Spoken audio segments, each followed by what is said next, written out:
change my plans.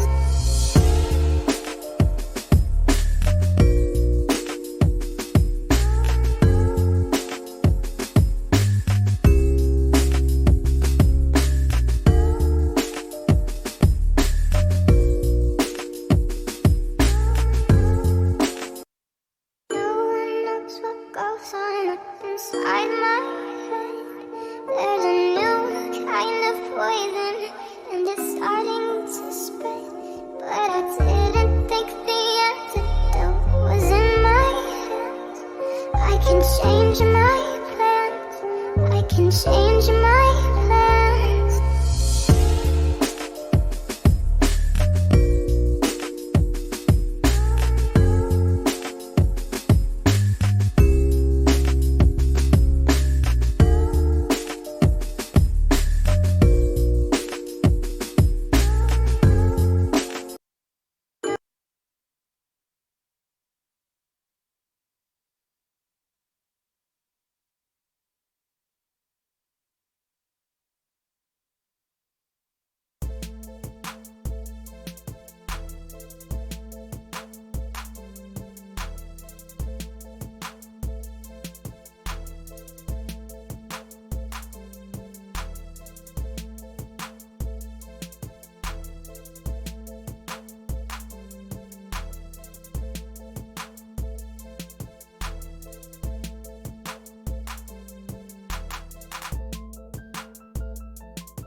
Oh God, the sound was muted for a while. Hot diggity dog. Oh, Coach Sheldon Harrison, I tell you, boy, crazy, crazy man. But okay, so we're gonna start out and we're gonna talk about Jessica Andrade. Okay, now Jessica Andrade, she's very pro Brazilian. Okay, because she's a Brazilian, she's supposed to be. Um, she's always for her people. She's always, definitely, they know who she is. Okay, and Jessica Andrade, she got to come up. And some hating person over there in Brazil, they don't like to see other people come up. And when they know somebody who coming up, she get robbed. And Jessica Andrade, now that she's a champion, she's gonna have to be careful, man. Like she's not gonna be able to go and roam around out in public like she used to when she ain't had nothing. Cause they know who she was, but yeah, they know Jessica didn't have money. Okay, so they probably wasn't too interested in robbing Jessica in. But see, Jessica got the title, and they equate that title, okay, that Jessica been showing off, and Jessica posed nude with the title, and people watching that, and so they equate that title to Jessica having riches now, having a lot of money, and that's not the case with Jessica Andrade. She's not rich, okay, she's not rich. I mean, Jessica hoping one day that she can bank, she hoping that she can go ahead and get that top money with her being a champ now. I mean, that's what she want. But the reality is that Jessica got robbed in her home country. She got robbed. And dang, man. And I should probably feel, man. And see, now you kind of understand why people, and I'm not saying like Chris Cyborg, she, just bagged off her people. No, because Chris go to Brazil. She go all the time, but you better believe she have an entourage or she have people with her. Okay, she ain't walking them streets by herself. Okay, she ain't walking them streets by herself. Like they know better. When Amanda Nunes go back to Brazil, Amanda she spend time in one place. That's with her grandma. Man, the Nunez ain't trying to fool nobody over there, man. And I understand that mindset. I understand why they don't. Because they don't want to get held at gunpoint and possibly killed. Murder in Brazil is common. Brazil, they have a lot of murders over there, man. And these are murders that, man, they're not gonna have no detective with an unsolved mystery trying to find out, what happened to you if you get killed in Brazil. You get killed in Brazil, you just get killed. The police, they're not coming to investigate murders, man, because it happens there so often. It's like, what are they gonna do? What are they gonna do?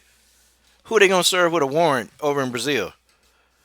Mugs is gun toting. I mean, the laws in Brazil they're very vague, and it's almost as if they live as if they have none. It's a dangerous place, man, and especially if you're a woman. Especially if you're a woman, it's real dangerous over in Brazil. Man, Rugby Queen, heck, you can come on in. We ain't got number three people in here. Shoot, you can come on into the stream and let's get it in. You want to talk? We can talk. Shoot, yeah, I'm glad you're here. Rugby Queen in the god doggone building, y'all. The legendary Rugby Queen is in the building. Man, this is gonna be great. This is great. Okay, yeah, man, Rugby Queen one on. Okay, let's go ahead and send this here link. We're gonna send this here link. But as I send the link to Rugby Queen, guys, it's really sad that you can't go into Brazil when you make it. And some people like Royce Gracie. Royce Gracie, hell, this dude live out in the damn wilderness. Like Royce Gracie, literally, he lives in the wilderness. Like this dude don't live in a big city. They know better. Okay, they know better. And I'm not picking on them, man. I'm not picking on them. And it's not funny, man. But it's kind of like, okay, so the OG Brazilians, they know. Oh hell, I better not go here. I better not go here. Them guys be in seclusion. Cause they know that Brazil is a very, very dangerous place. It's just dangerous. It just is. You take whatever hood and you multiply that by three, and that's Brazil. Okay. All right. I sent Rugby Queen a link. So Rugby Queen will be in here shortly. But yeah, I feel bad for Jessica. Now, I'm gonna be honest with y'all. I'm gonna be honest with y'all. Now, Jessica posing with this new belt. Look, Jessica fine. I don't know what people are talking about. Like people literally say to this girl, like Jessica attractive woman. I'll be honest, man. You She took that photo with that belt, and I had to kind of cover it up a little bit, man, because YouTube and man, YouTube now they done turned into a corporation, so you can't really do anything. But God, Jessica's looking damn good. She looking damn good in that photograph. I mean, she dressed so manly. You forgot that she was a woman under all that, but Jessica is a legit woman. So for all you people that's running around here talking about Jessica ain't a woman, that's a woman. You need to go look at that Instagram pic. Rugby Queen in the building. What it do, Rugby Queen?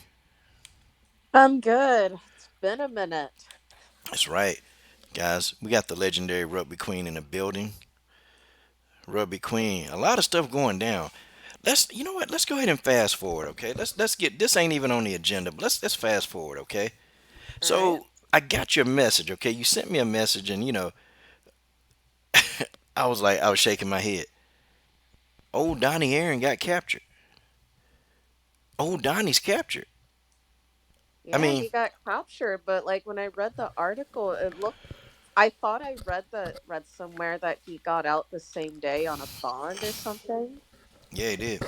Yeah. And so, what are your thoughts about that? I mean, God, Um, I don't know. I kind of forgot about it until I saw the article. Um, I don't know. I think Andrea KKK Lee knew the whole time where he was. you can kind of tell in some of her statements, and I gotta find that article that I read.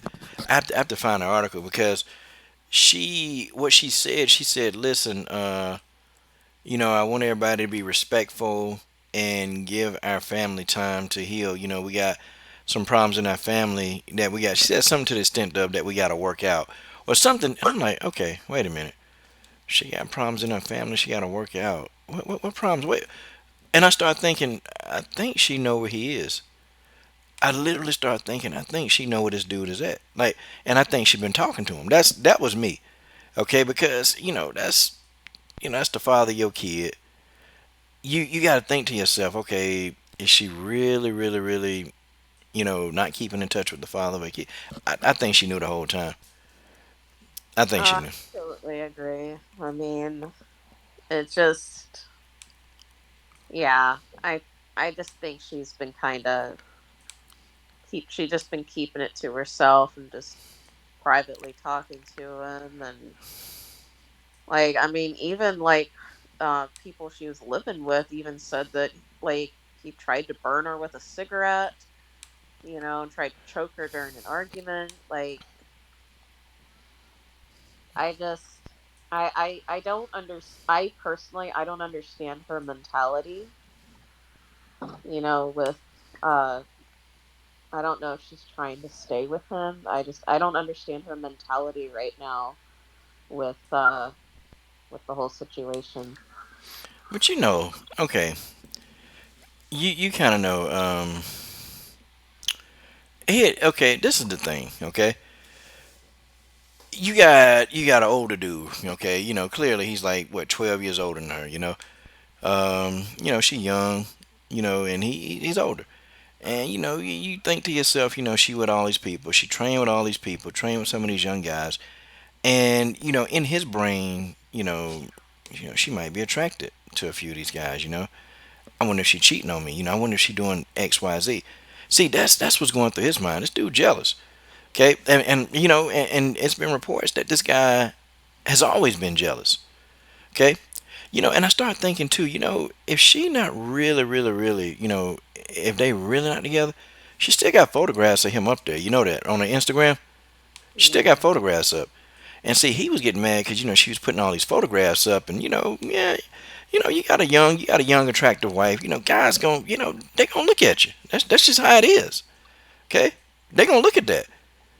He can't do nothing, about the guys looking at her. But I can tell you what though. I can tell you what though. I know without a shadow of a doubt, when somebody in that situation for a long time, that man got mind control. He controlled that mind. And Andrea Lee, yeah, she took a, he burned her and he hit her a few times. But the thing of it is, though, when you under mind control, you're gonna go back to your abuser. And trust me, she been talking to guy. She really been talking to this dude, and I cannot believe that she hadn't talked to him once in 9 months. Can't believe that. Can't believe it. Yeah. You know, and just calling everybody a sensitive mofo and all this other stupid stuff. But I'm gonna tell you, she real flirtatious though. She real flirtatious. Real flirtatious. I'm sorry. And she kind of got that little flirtatious look. She take photos, and I think he was getting mad with some of the photos that she was taking with some of these dudes, and some of the photos they really wasn't. I didn't think that was that bad, but evidently he did, because he was jealous as hell, damn jealous. Yeah, I don't know. Yeah, and I'm kind of thinking, okay, old Donnie been out the picture for 9 months. Is Andrea KKK Lee? Is she dating anybody else? And it don't appear that she's picked up and started messing around. I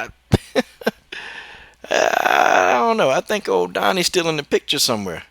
And I I won't. think he is. And he out on bond. He out on bond. I won't be surprised if Donnie done came home.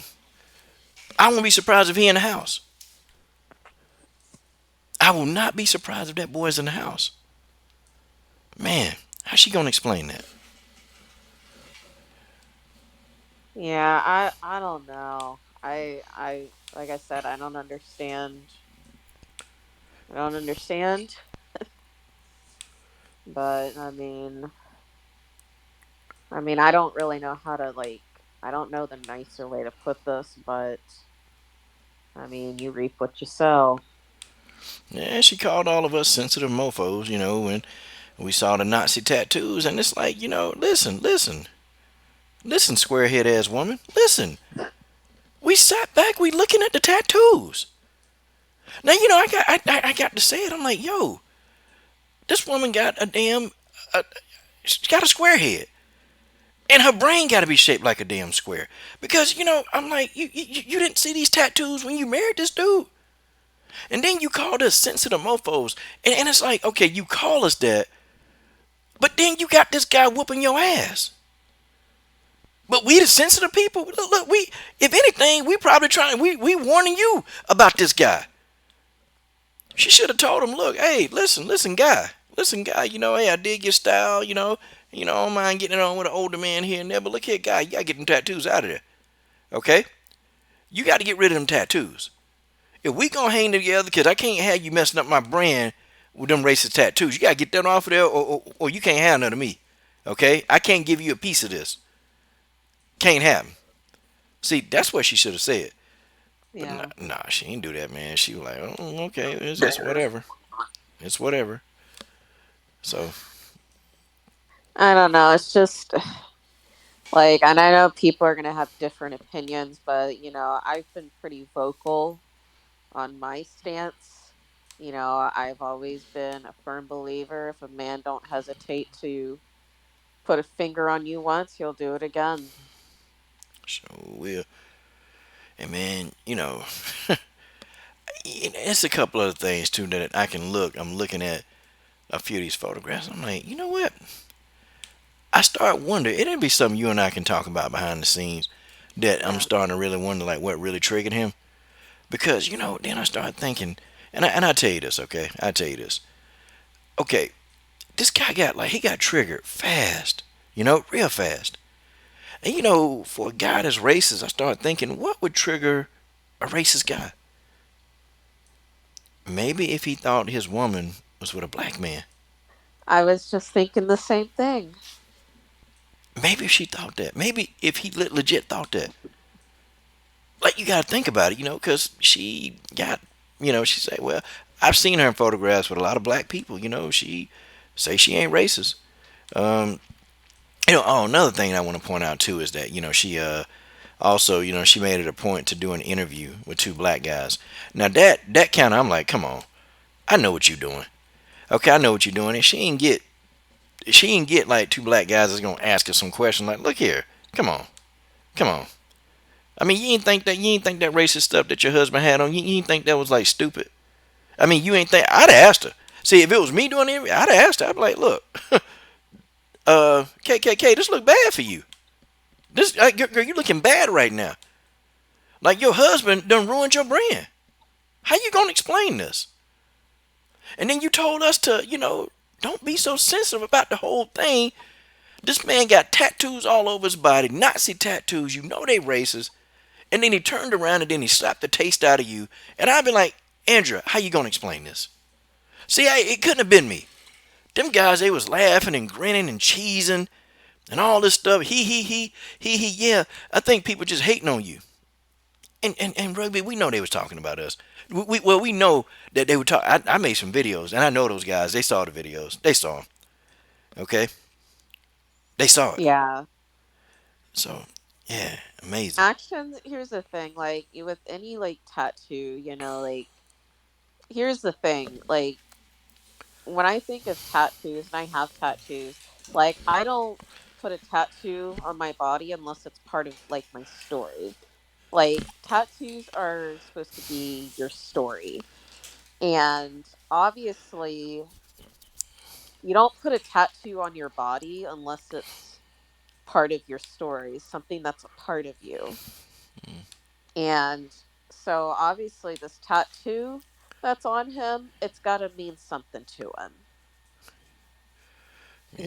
Yeah, He's racist, obviously. I mean, you don't put something on your body. I mean, people say that, oh, it was in prison and he got it in prison. Well, there are, like we've mentioned this before, there are tattoo artists that will cover that up for free. yeah, they offer. So to me, him not covering it up is just an excuse. If you're truly a changed person, you're truly passionate about loving people and not judging people, and being racist, then you'd cover that up. I know I would. Damn sure would. Well, I don't have no tattoos. Like my tattoos, like if there was something I truly, I regret getting and I am truly passionate about wanting that removed, I'd remove it, you know. Because you can get tattoos removed. I mean, it's painful, but you can also get them covered up. But like, I mean, if it's like a racist tattoo, something like, they will cover that up for free. Anywhere you go, they will cover that for free. Yeah, yeah. Like there's free tattoo shops. Like there's no excuse. Why are you keeping it on there? It's almost as if you want people to see it. Yeah, they want people to see it. They You ain't want give people two to see it. they ain't give two craps about it. But I still think I go with my initial assessment, because it's just because the story they said they was arguing over a fight, and I'm like, okay, now we argue over fights here, and we even got a resident troll on our team called Brian Jensen that just piss us all off. But nobody really would want to go off and put hands on Brian Jensen. We'll just say what we say about him, but then that's it. But this guy got triggered over a fight? No, no, no, no, no. I ain't trying to believe that. I ain't believing that. What triggers a guy with Nazi tattoos? Okay, I'm telling you, I think this dude probably believed she was hooking up with them black dudes, and it's just what it is, you know. And I don't think she cheated on him. I mean, me personally, I don't think she did, But you don't know. I don't think she did. I think he's paranoid because he got him a young, little attractive, wife, and Yeah. the guys looking at her. They look at her when she put on a little skimpy little outfit. They looking at her. Okay, he probably get tired of men, fantasizing about slapping his wife on the ass. I mean, he probably tired, but look, you can't help that. That's what you married. You married a woman. I mean, yeah, instead of being jealous, he should be like, dang, man, my woman must be bad. Every dude in here looking, they can look, but they can't touch. See, that should have been his attitude. Nah, man, this dude get triggered, burning her and trying to slap her and all kind of just dumb stuff, man. Donnie Aaron is a piece of work, man, but I was happy when you showed me that article. You gonna be doing some jail time, buddy. He probably knew he was going back to jail too, Rugby. Oh yeah. He probably knew he was going back to jail, and He had to keep them tattoos because he probably knew he didn't know how to conduct himself. That's the thing. Oh, goofy bastard he is. I tell y'all. All right. I see Reggie the Tree. I see everybody. Real quick, y'all. We're about $16 away. We $16 away from the $500. And Sorry about guys, that. Not sure what happened there. that's I'm okay. back. Don't you worry about it, Rugby Queen. You do what you do. You do what you do. Your name Rugby Queen. Hey, you do what you do. You do what you want to do. That's what it is. But we are, we're $16 away, and we are gonna give that. I got an interview coming up with Brianna Van Buren. And I'll be definitely keeping you guys posted on when that interview is. She's excited to come on here and talk to all of us. She definitely want to come in here and chill with us. And I think that with her, she's gonna have a fight coming up soon, and I think that'll be better. I think we can put the logo on her. She's a new Invicta champion, so I think that's what we ought to do. So, definitely the link is in the stream. Okay, link is in the stream, and then you go ahead and click on it, guys, if you want, and there it is. Okay. Hopefully YouTube they'll give me back my super chats. Because they people kept convincing Coach, just go ahead and reapply back, and I'm like, I don't want to apply anymore. But I went ahead and reapplied for it again, and I probably know. Who knows? Okay, so let's talk about some of these fights. Okay. Um, we talked about Jessica Andrade getting robbed, but I did, but I didn't hear your thoughts on that. Okay, so what are your thoughts on Jessica getting robbed in Brazil?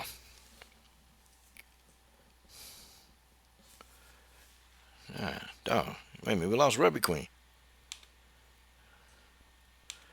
Oh no, guys, Rugby Queen has been eaten by Fat Boy and all my trolls. Hot diggity dog. Just what the heck's going on here? Did I lose the stream? Is my cable gone? Can you guys hear me? Can you guys hear me? Just give me a hype job as a hype job, Harrison, if you can All hear me. right, I'm back. Sorry Okay. about that.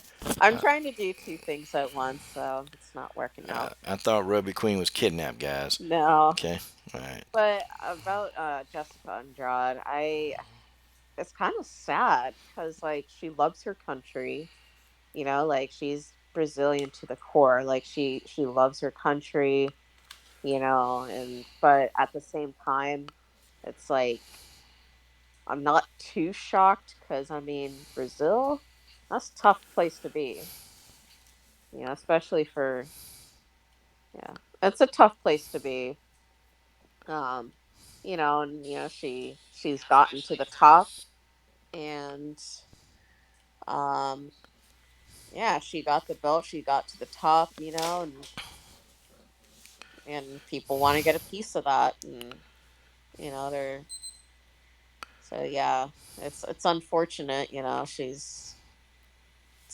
yeah, risen to the top and gets robbed and but yeah, I'm just glad, nothing furthermore happened, she's safe, like for me, like I don't care, take my car, take my money, as long as I got my life. They say that's true. See, in Brazil, a lot of times, man, sometimes they rob you and then they just shoot you. Like Yeah. murder in Brazil is it's high. It's high over there. Like you can get murdered and ain't nobody gonna find you. And they don't have police over there that's doing these investigations, and they don't have that. Like in America, if you die, the police they gonna do an investigation. But over in Brazil, ain't nobody looking for you. Vitor, what is it? Vitor Belfort, his sister back in 2004, the fighter, his sister was kidnapped in Brazil and ended up being killed. Yeah. Keith, So, real quick, man. So why was Nicholas Moss timed out? Okay, all right. So Nicholas, he said it was his bad. He didn't mean to delete the comment. It was, and he probably it's sometimes if he on his phone, that's happened to me. I've deleted people for no reason. It happened. Yeah, he said his phone was in his pocket. Okay, so Nicholas, don't you get butthurt. All right, now could you finish your point again? I'm sorry. Wait a minute. I lost Rugby Queen. God I'm damn. here. Oh, I didn't lose Rugby Queen. Oh, yeah, I'm here. Yeah, could you finish like your last point? Cause it was pretty good. Let me think here about Andrade. Yeah. Oh, like I said, I guess just to refresh what I said, I just think it's sad that she got robbed, because she loves her country, she loves Brazil, she's uh Brazilian to the core, and Brazil's a tough place to be. Vitor. I was talking about it. Vitor, his sister back in 2004 was kidnapped in Brazil, and later on they found her dead. Yeah. Wow, that's pretty sad. That's sad. Yeah. And your fists don't do nothing in Brazil because they got guns, you know. Yep. And in Poliana Viana, she got attacked. They was trying to a guy was trying to steal her phone, and luckily the guy didn't have a real weapon. He had like a knife that he made out of like a box, and he tried to make Poliana Viana think that it was a knife, and she beat the hell out of him. She beat the living hell out of this guy. But that's what it is. That's what going on over there. And I agree with Nick, man. I think Jessica might have to get up out of there, man, because it's Yeah. too damn dangerous, man. She need to do like Well, and well, and they know now she's got money now because she won the belt, and you know that money goes a long way in Brazil. So she well, and also I've been seeing a lot of comments just on Facebook and Twitter. A lot of people are actually it's disgusting to me. A lot of people poking fun at her because she got robbed. They're like, "Oh, haha, she got robbed because she's a lesbian." I'm like, "Are you serious right now? Like, you're gonna poke fun at somebody who almost got killed?" yeah, they just making fun of Jessica because Jessica could probably take their girlfriends. But no, no, forget it. These guys, they don't even have girlfriends. What was I thinking? Okay, they too busy on here, trolling people to have a girlfriend, and no real respectable woman gonna even give them the time of day anyway. So it is what it is. And They Jessica, probably could take every single one of their girlfriends. yeah, I mean Jessica look. I think she attractive one when she used to have her hair long.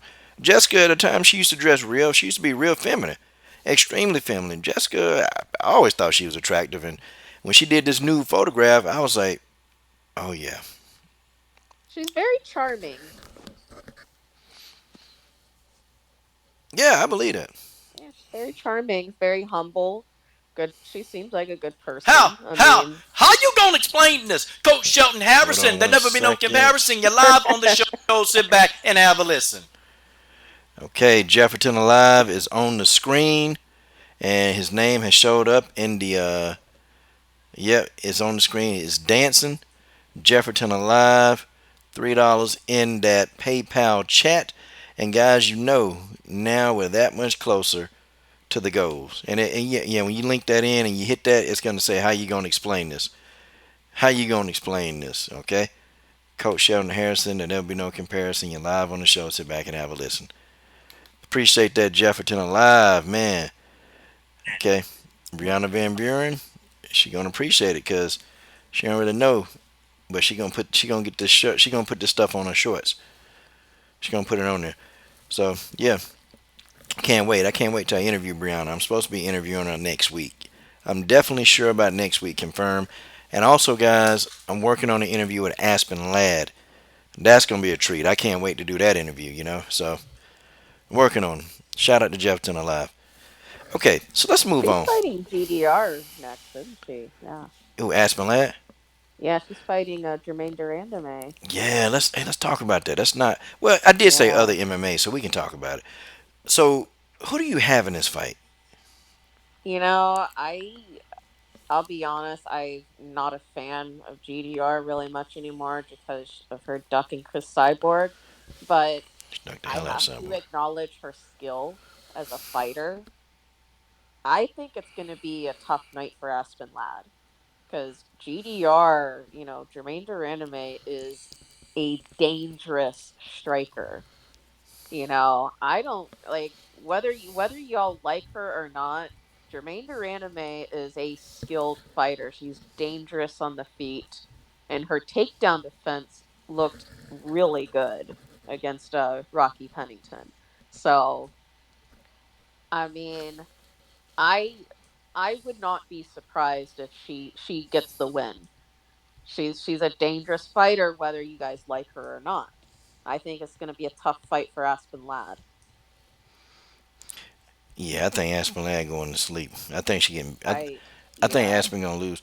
And part of me that got me thinking that is, her fight with Sarge. I was like, yo, Sarge was getting the better of her. I thought Sarge got the better of the exchanges. And outside of round two, that's the only thing. No, round two was the only round that I really saw Aspen really get in some good ground and pound. And I was shocked that Aspen really didn't go to that in rounds one and three. She tried to bang, and she was losing the striking battle. She don't got them kind of hands. And I thought Sarge physically won the fight, and I'm like, oh man, nah, I don't know, nah, she can't mess with no GDR. She can't get Sarge up out of there. And she's struggling with Sarge, and I thought Sarge won. Nah, I don't think she can mess with GDR. Yeah, like I said, regardless of what people think of GDR, we can't deny her skill as a fighter. Yeah, we call her Jermaine the Runner, man. She's still doing her thing. She running, but now she gonna run the Aspen Lad, and she said yeah to this fight. You know what, Jefferton? I don't know if Jermaine Durandame is 40. I don't think she's 40 yet. I don't think I She's can. like 33, I think. Yeah, she in her low 30s. She's still young. She's like about the same age as Chris Cyborg, I think. Yeah, I think you're right. Yeah. Jermaine Durandame. Yeah. Okay. Let me see. Arpit said, "I agree. He agreed with you, Rugby, that this fight will be was dang, dude. This fight will be toughest for Aspen Ladd." Okay. PCBH said it. Jermaine is 35. Okay. Dang. Really? Yeah, it's 35. Yeah, dog. Uh, yeah, Jermaine. She's a police officer. She a cop over in the Netherlands. That's what she do. It's her occupation. Is she actually? I'm gonna look this up. Is she actually 35? I'm not saying you're wrong, but I just didn't. Yeah. Well, and PCBH also said, and shout out to PCBH. He said that he don't think that Aspen Oh, gonna try she to stand. is. Okay. All right. Yeah, she's 35. She's 35. Yeah. Um, Keith Brown, the body snatcher, is in the building. And, Keith, I think Genesis is still upset with you right now. If I were you, I would proceed with caution, okay? Genesis Yeah, is upset with you, don't Keith, sit and, around. she says she's going to get in there and she's going to slap the possum piss out of you. That's what she told me. And I'm just trying to help you, Keith. I'm trying to help you right now, okay? You know how earlier, who was it, Nicholas, who accidentally deleted the comment?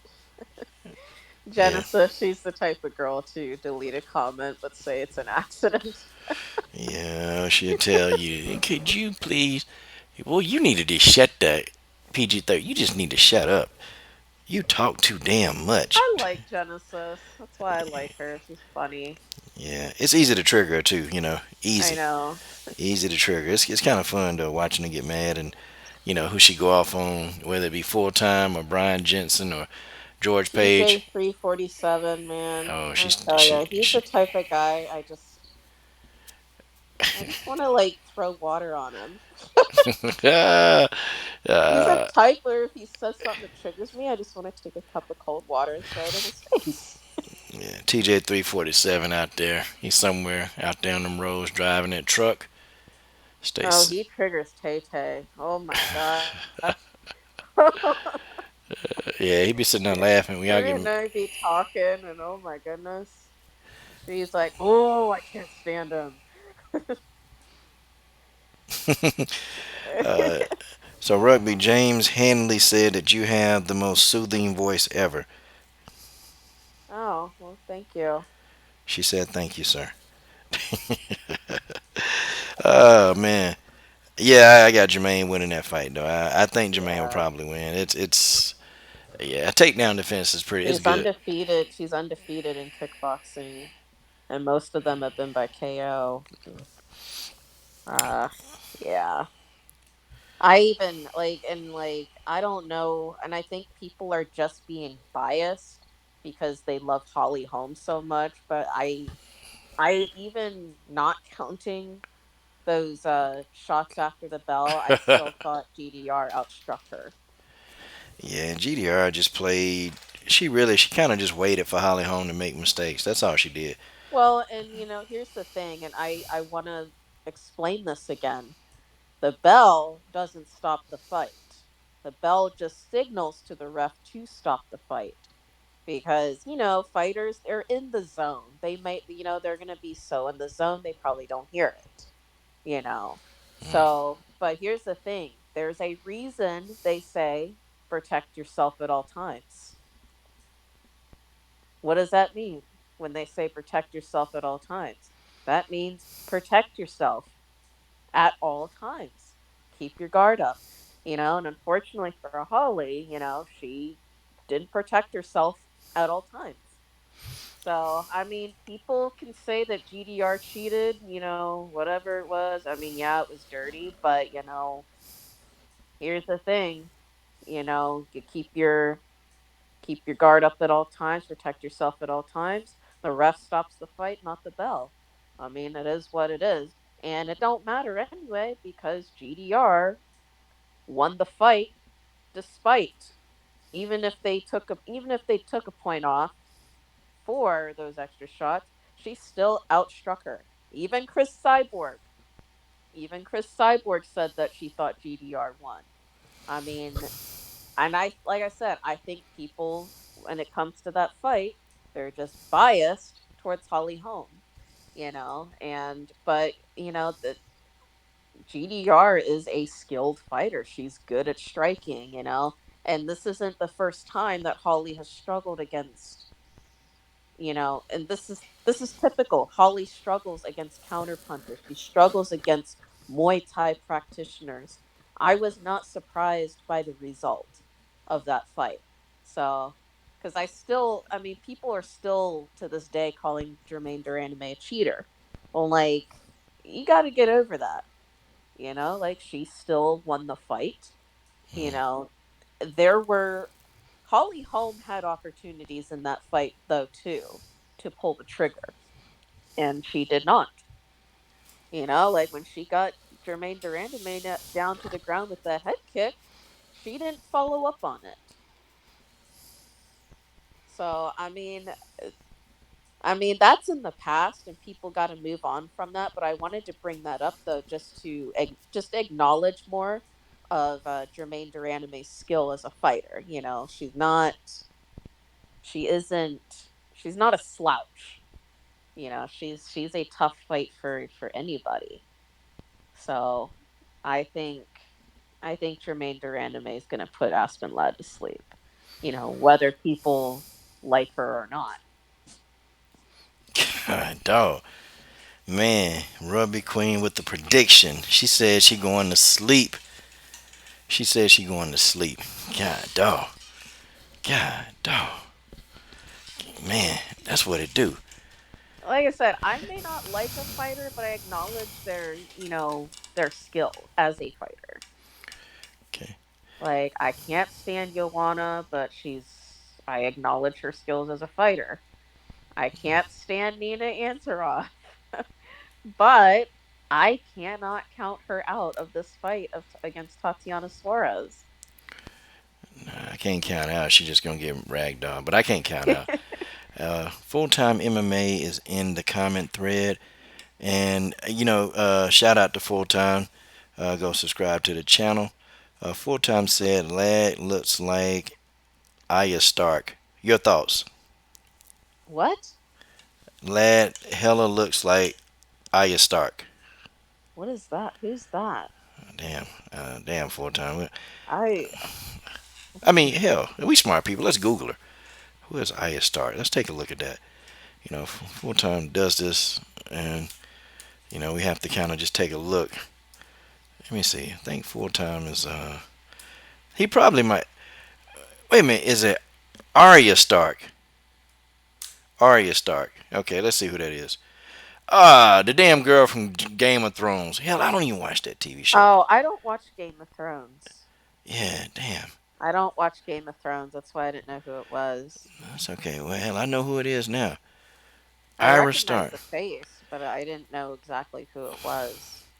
And at first, I started thinking to myself, is this the wife of Tony Stark? Is this the sister of Tony Stark, Oh Iron my Man? gosh. I see. I I understand his question now. Yeah, Yeah. yeah. And full time, Full time. he's not gonna let Seriously. me down for this one because he's gonna be on me. You don't watch Game of Thrones, what the hell's wrong with you, No. Coach? That's what he gonna I say. have never ever watched an episode of Game of Thrones. Yeah, I'm sorry, full time. I'm lame. I'm a lame. So yeah. I watched the Hunger Games. Now James Henley said that Arya Stark is his wife. I don't. You think they married?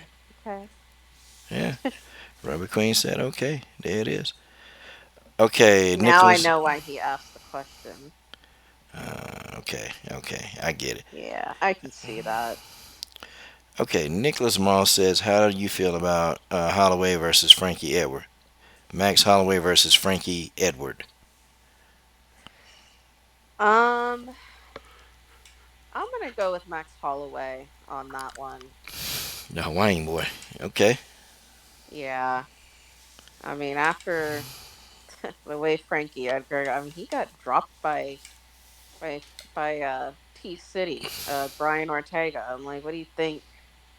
I mean, what do you think Max Holloway is gonna do? I mean, I know different fighters have different styles, but I just don't think. I don't know. I don't see Frankie beating Max Holloway. He's too slick. Really? Yeah, I was shocked though how well that I was really shocked how well Max Holloway did against Brian Ortega because, ain't gonna lie, I thought Ortega was gonna catch him and knock him out, man. But Max Holloway beat the hell out of Brian Ortega. I'm talking about he rearranged Brian Ortega's face, and Claudia Gadelha definitely didn't like that. You know she didn't like that. And you know what? The boyfriend and girlfriend, they both got beat up on the same night too. They did. God, this is what I tried to tell you. God, dog. Okay. Against Nina Ansaroff. Yeah, Nina Ansaroff, man. 2 years ago, Nina Ansaroff would have never been able to compete with Claudia Gadelha. Yeah. Man, Claudia doing some fucking up. That's what's wrong. She just is, man. She's doing a lot of fucking up right now. I don't even know where she is like mentally right now. Like she just She at the damn, uh, she at the damn beach. she's just not performing like she used to. I know where she at mentally. She at the damn beach. And that's where she be at all the time. Hell, she be out there with Mackenzie Dern.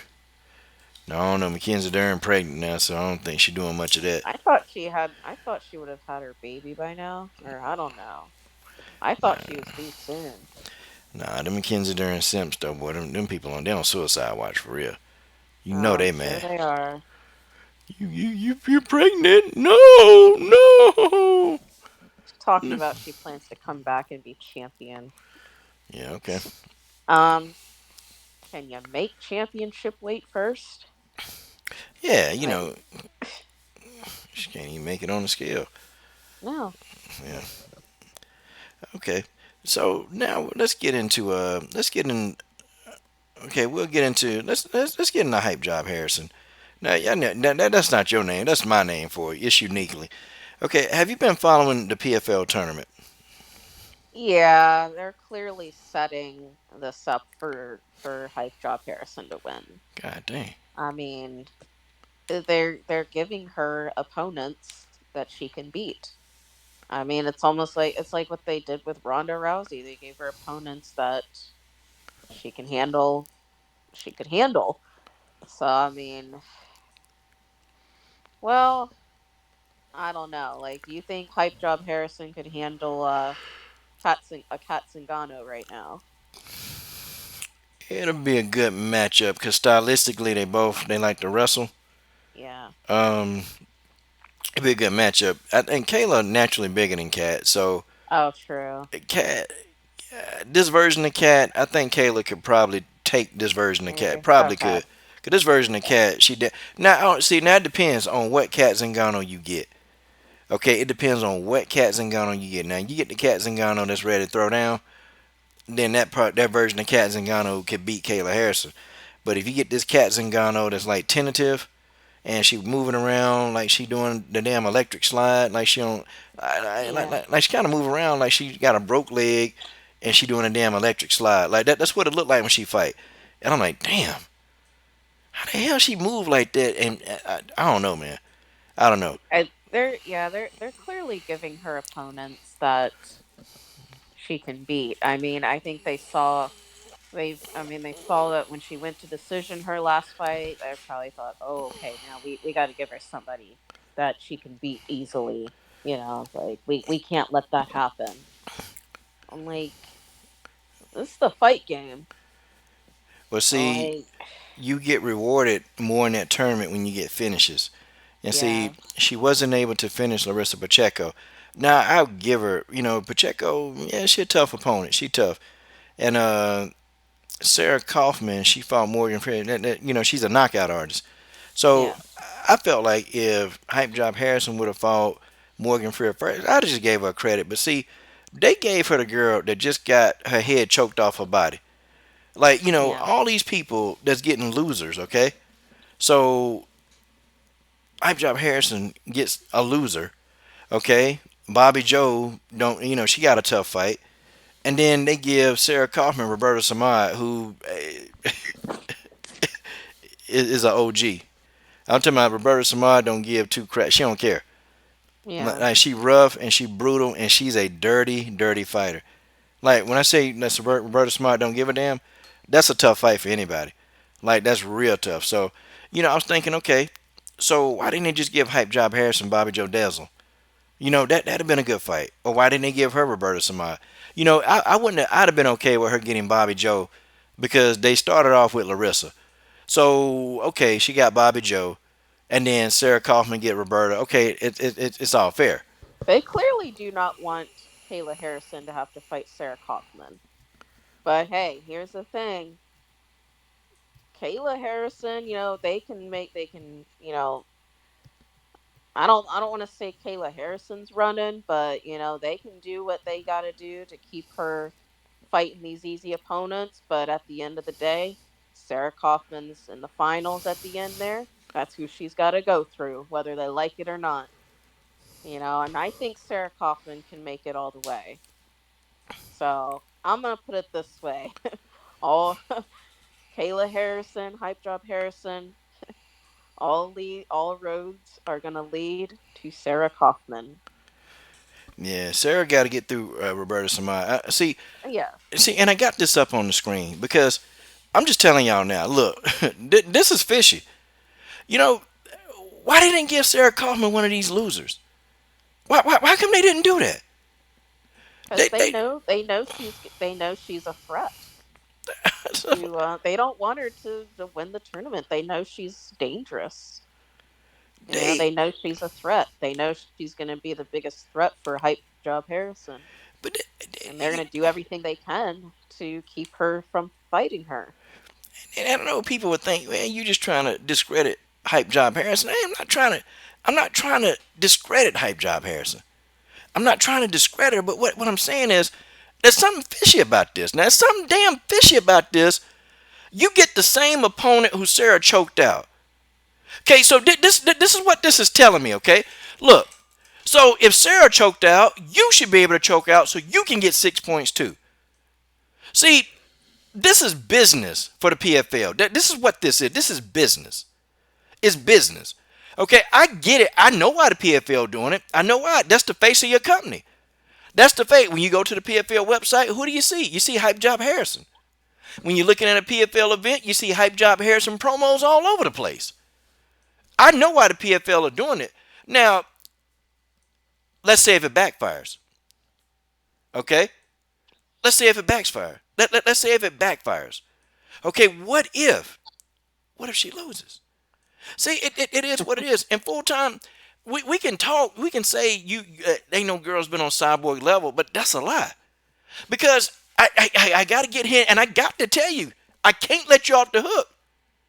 Do you know who Marlos Conan is? Because see, if you tell me that you know who Marlos Conan is, then your statement is invalid and is diametrically opposed to what you're saying. How you gonna explain this? I mean, Marlos Conan. I know you know who Marlos Conan is. And you want to get on the panel? You know what? I've never been on your panel before. I've never been on your panel. I just thought about that. Damn, yeah. But I've never asked you though. So Marlos Conan in her prime wasn't close.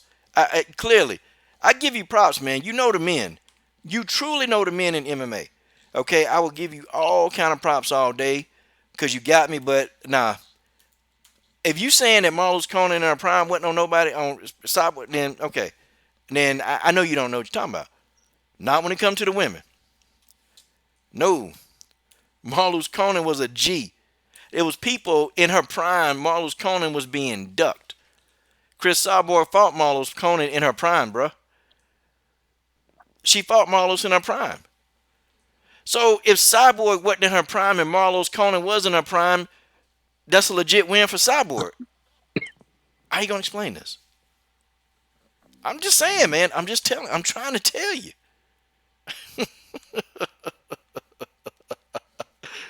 Oh man, God dog, man. This too Can't easy. change the way he thinks. This too easy. It's just too easy. Yeah. Come on, man. Chris Cyborg is a G. Cause you said one, not one fighter. Oh man. And the Strike Force in the Strike Force days. God dog. Do you know about the Strike Force days? You know, we can deny it. You can deny facts, but the facts are you said she didn't talk. You know, she didn't fight one single solitary person. That's a lie. She fought Vanessa Porto, Hall of Famer. Hall of Fame. Vanessa Porto walks around big. She fought in bigger weight classes to start out with. She beat Vanessa Porto in her prime. Chris Cyborg wasn't in her prime. How you gonna explain this? Now Vanessa Porto, what? Is the Invicta champion now? Yeah, And she's the listen, Invicta flyweight champion. and she fought Gina Carano, who was undefeated. She fought Gina Carano, who was undefeated. Okay? She fought Gina Carano. She fought Gina Carano. Yep, Cyborg's own coach can say what he want to say, but she was winning. She was knocking these women out. Okay? She was knocking these women unconscious. It don't matter who she brawled. See, we don't care about brawling. She beat the best. Gina Carano was the best. And when Gina Carano actually said, I want to fight Chris Cyborg. Okay, Chris Cyborg still wasn't even in her prime when she fought Carano. Wasn't there. She won. Knocked out Gina Carano, retired Gina Carano. Carano was undefeated. Okay, so you can't tell me she's not fought anybody. That's ridiculous, okay? That's just stupid. Okay? So I'm not even trying to hear that. I definitely ain't trying to hear that. That's just how it is. We throw Holly Holm on there. Holly Holm as a boxer, okay? Holly Holm as a boxer, she fought at super welterweight. 154 pounds. Holly Holm is used to fighting at heavier weight. That's what she did in boxing most of her career. But, you know, I digress. I want to get back to this. Okay? Because this stream, this is not about Chris Cyborg. We can go on all day about this. Okay? I can sit and I can just go over I can do this all day. But it's not about Chris Cyborg. It's about the PFL. They're biased towards Sarah Kaufman. I mean, not Sarah Kaufman, but Hype Job Harrison. They are. Okay? That's what it is. Full-time Holly Holm has fought at larger weight classes, bro. She walks around. Holly Holm walks around at about 165 pounds. Holly Holm is a big girl. She's not small. You got to understand that. Nah, you can bring up Cyborg, but look, this is not about Cyborg. This is about the PFL being biased, and they're giving Hype Job Harrison. Look, what is the likelihood of her getting an opponent that got choked out by Kaufman?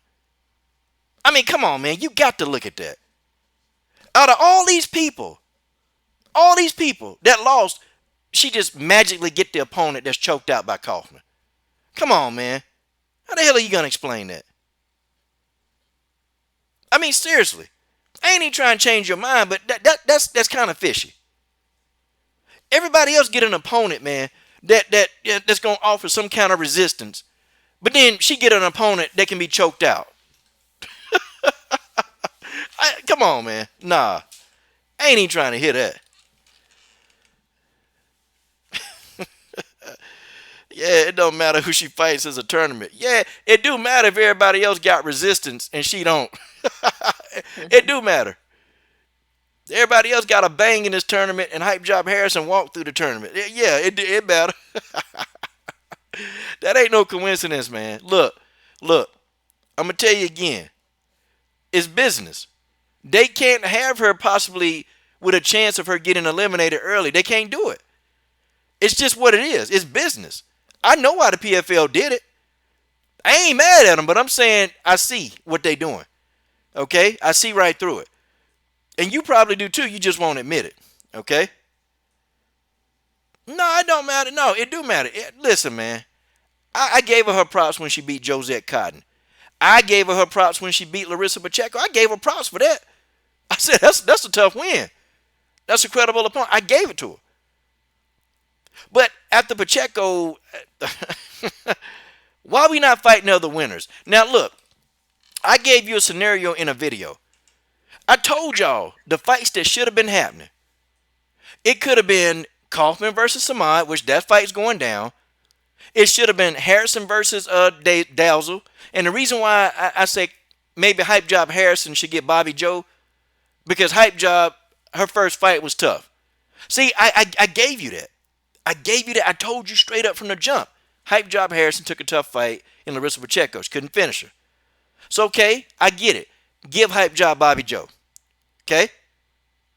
Sarah Kaufman, she had a knockout artist in front of her. She had to subdue her.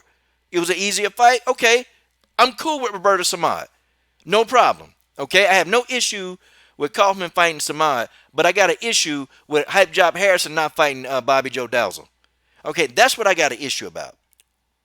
Okay, nah, man, come on. And not only that, you give it an opponent that just got choked out. Now, what do you think the matchmakers at the PFL thought? Oh, damn. If Sarah choked out, then, well, Hype Job can do it too. So, hell, let's just put a Hype Job Harrison in there, and let's just see what we get done.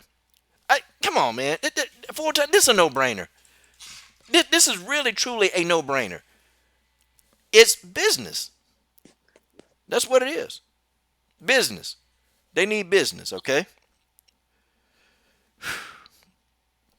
Here's what it is. Oh, wait a minute. Between Kayla Harrison and Megan Anderson? Hell, Kayla Harrison. Man, come on. Megan Anderson ain't beat nobody. Who she gonna beat, man?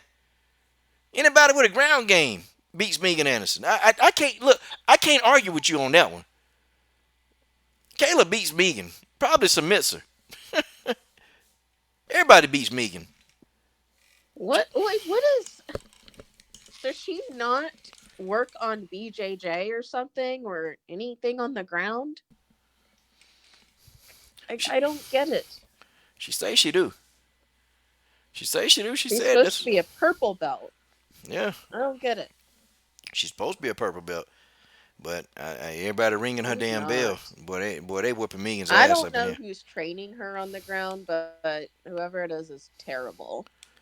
Yeah. Or maybe Megan just isn't good on the ground. Who knows? Maybe they could be really good, and she's just not good on the ground. True that. But then, like I said, well, how is she getting? Who's ranking her? Who's ranking her? Who's giving her higher rankings? How did she get to a purple belt if her ground is that bad? Yeah, I don't know how she getting that, man. Somebody, I don't know. She's stolen belts. That's what it is. Okay, full time. I just told you who Chris Cyborg fought in her prime. I just got through telling you. But it's almost like you hard-headed. Like you just don't listen. I just told you. And Cyborg, she didn't get favorable matchups. You know what? You know how many people ducked Chris Cyborg in the old Strike Force days? Hell, Amanda Nunes ducked her in Strike Force. I'm just trying to tell you. Straight up duck. She ducked her and she fought Alexis Davis. I did a timeline video. And she lost to Alexis Davis trying to duck Cyborg. She did.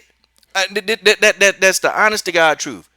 Amanda Nunes ducked Chris Cyborg and she opted to fight Alexis Davis. Okay? And Amanda Nunes was trying to get a couple of wins up under her belts. Okay? And, I understand fighters do that all the time. When you think you're not ready for a fight, you don't fight. And she went in there and lost to Alexis Davis. Like, it was unexpected. Amanda was supposed to win that fight. Okay? I'm trying to say, man, Marloes Conan was a beast. Gina Carano was a beast. She beat them girls in their prime. Gina Carano was undefeated. Marloes Conan had people ducking her left and right because nobody wanted to get on the ground with her, man. They ain't want to go to the ground with Marloes Conan. They didn't want to do it. Okay? And then you got to look at the time period, too.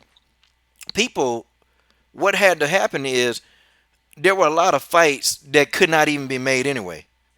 Women MMA, when Chris Cyborg, when they got into the inception of it, it just wasn't a lot of fighters, and there wasn't a lot of fighters willing to step up and face Cyborg. Listen, man, I know the whole story of people who don't duck Chris Cyborg that she was trying to get in there and she couldn't get them in there. They wanted no parts of that, man. And the people that stepped up to fight Cyborg, they needed a payday. I mean, they needed some money. It's just what it is. Times are different now. Times are different. Okay? Just what it is. Ronda lasted longer. Yeah, she probably did. No, Ronda lasted 48 seconds. Chris Cyborg lasted 53. So, gosh. Yeah, I just explained it. The thing of it is, though, Chris was reckless. But see, we turn this into a Chris Cyborg conversation. You still can't get over how the PFL is biased for Hype Job Harrison. That's just what that is. Okay, everybody named Mama who done commented about this fight on other media sources, on WMMA News, look, everybody can see that this is clearly a path to the championship rounds. Hype Job Harrison can get as many points as she can. And that, you know what? If she go to distance in this fight, you know what they're going to give her? They're going to give her another loser. That's what they're going to do. They're going to give her somebody who they know she'll submit. Well, they did that in Morgan Freer. They know she's going to submit Morgan Freer. They're going to give her that. If Hype Job Harrison can't submit Morgan Freer, I know she's going to win. She can't submit Morgan Freer. It's just a wrap. It's just how it is. That whole shoot box style full time, hey, she knocked out, Chris Cyborg knocked out, 18 people using shoot box. I'm just trying to tell you. And Chris Cyborg had a lot of fights, too, that's not even listed. Okay, there are a lot of fights, man, because when she first started, man, she fought in a lot of crazy promotions in Brazil. Like, you really got to understand, man, how Brazil works with this MMA thing. Some people don't ever get out of Brazil. But they take some tough fights over there, man, that we don't even know. I'm talking about these are like fights with no rules, man. Like, that's what they had to go through. Literally no rules. People getting kicked in the head while they down. People doing like that 12-6 elbow or whatever that is that they don't like you to do. That's dangerous. Eye pokes. They don't call them eye pokes. Man, you don't get it. Okay? Nah, if she beat Megan so I get it like this full time. If she defeats Morgan Freer faster than Kaufman, the excuse is, we already got the excuse. The excuse is she's fighting a person that already got her ass choked out. Okay, we know that the PFL, they put that opponent there on purpose. It's not a coincidence that she got Morgan Freer. They needed somebody that could be submitted, and Morgan Freer seems like a victim because they can't have Sarah Kaufman ahead in the rankings. They can't have her ahead. They're going to do everything they can to give this girl a favorable matchup. Okay? They're going to do everything they can, and they're going to try to get her ahead in the points. You got to be crazy. They're not going to let this girl be ahead. They're just not. Sarah Kaufman can hang that up. They're going to give Kayla Hype Job Harrison every advantage that she can get, and that's just how it is. I see my girl Brittany Miles up in the chat. I see Brittany Miles in the chat. That's just the way it is, man. Okay. See, I like this full time. The myth of Antonina, yeah. But you know what? Let's think about all the fighters that's lost and now they champions, okay? Sarah Kaufman lost one of her first bouts in the UFC. Then she went on to be a Strikeforce champion. No, I'm sorry. Sarah Kaufman lost early in her career. She went on to be the Strikeforce champion, the Invicta champion. Okay, and now she's fighting. She's about to fight. She's fighting for $1 million. Amanda Nunes lost her first fight ever. Now she's a double champion. Chris Cyborg lost her first fight ever, and she went on an 18-fight win streak, becoming the UFC champion, the Strikeforce champion, the Invicta champion. So that whole thing about Antonina losing, that means nothing. Okay? Plenty of fighters they've lost. Valentina lost in her UFC career, and now she's the 125-pound champion. I So, made a video about it. oh, go ahead, Ruby Queen. Yeah, You definitely cook on that. I made a video about Antonina losing her first fight. Losing one fight in MMA does not make does not make her you know a bad fighter. And Roxanne Modafferi's good. She has a lot of experience. I think people just don't realize how good Roxanne Modafferi actually is. I mean, she's confusing. She's got a very awkward style. But like I said, I mean, Antonina, one fight. I mean, Valentina has more losses than Antonina right now. So I mean, we can't. And Valentina is a champion. Okay. I hear. So I'm just pointing that out there. One loss in kickboxing, one loss in MMA. That's pretty damn good still. Now, Edward, I got to ask you, because you said Chris got more testosterone than a man. She had it. Edward, I got to ask you, okay? I got to ask you, okay? Did you, and I got to understand now, because I know what you're alluding to, okay? You're trying to call Cyborg a man, but did Cyborg drop her drawers and show you what she got? Edward, how you going to explain this? And I then, met her in person. I can tell you. and I can tell you, Edward, and I got to get this, Edward, don't block him yet. Edward, so you worried about Cyborg with testosterone, but I mean, you're not going to come in here and talk about Jessica Penne. You're not finna talk about Ashley Evans Smith. You're not finna talk about KK Lee. How you going to explain this? Let's get down. Brock Lesnar, John Jones, Chael Sonnen. I mean, do these guys got more testosterone? I'm sure, because they popping every time you turn around. How you going to explain this, Edward? And Edward, if you're doing, and Edward, if you're doing the eye test, what about Holly Holm? uh, it's like she ate a steroid beefsteak or something, man. God, dog. God, dog. Oh man, you guys, y'all don't get it. Chris Cyborg get love around here.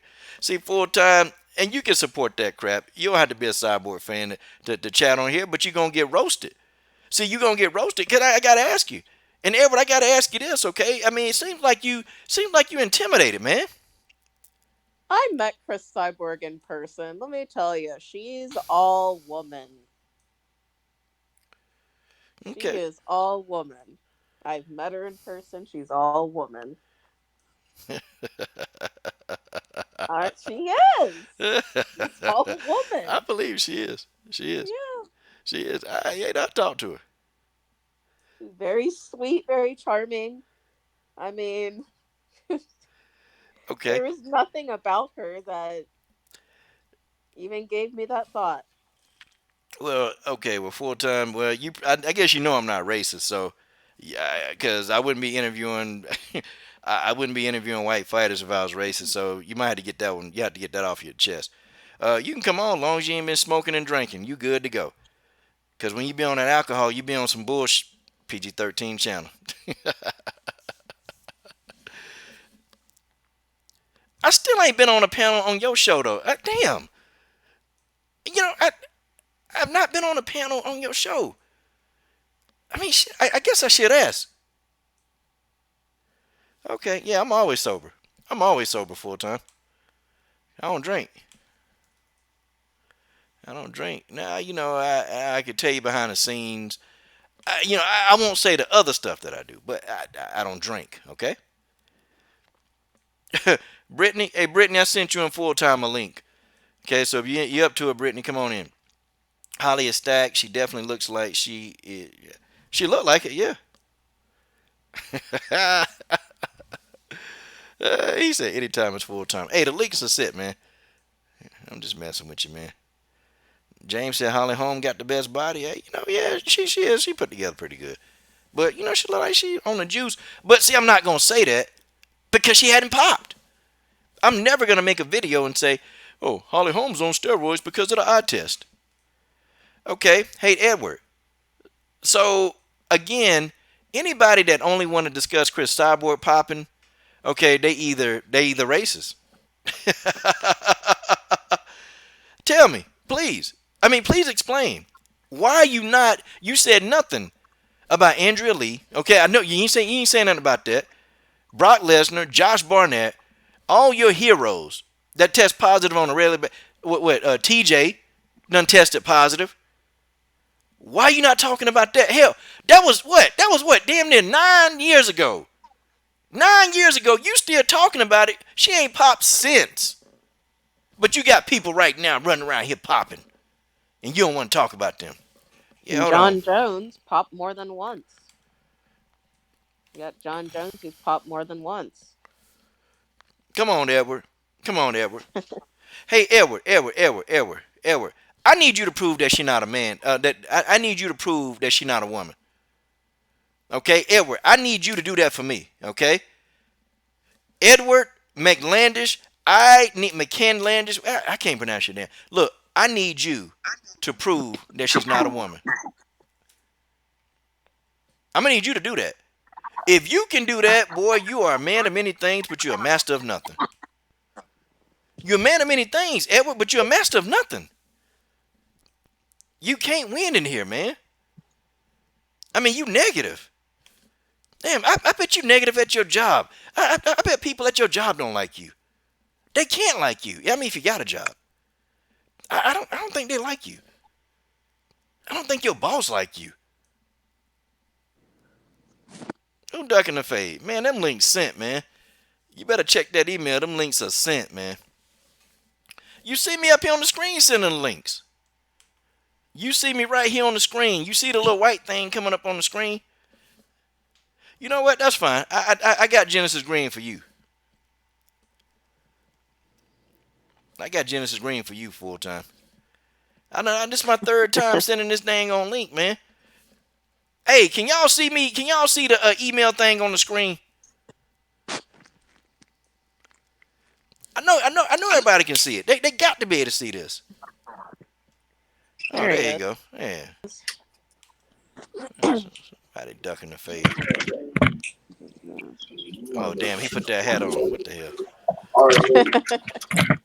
You know I had to get ready, Coach. I cannot sit by and let this Harrison slander continue without hopping on the panel.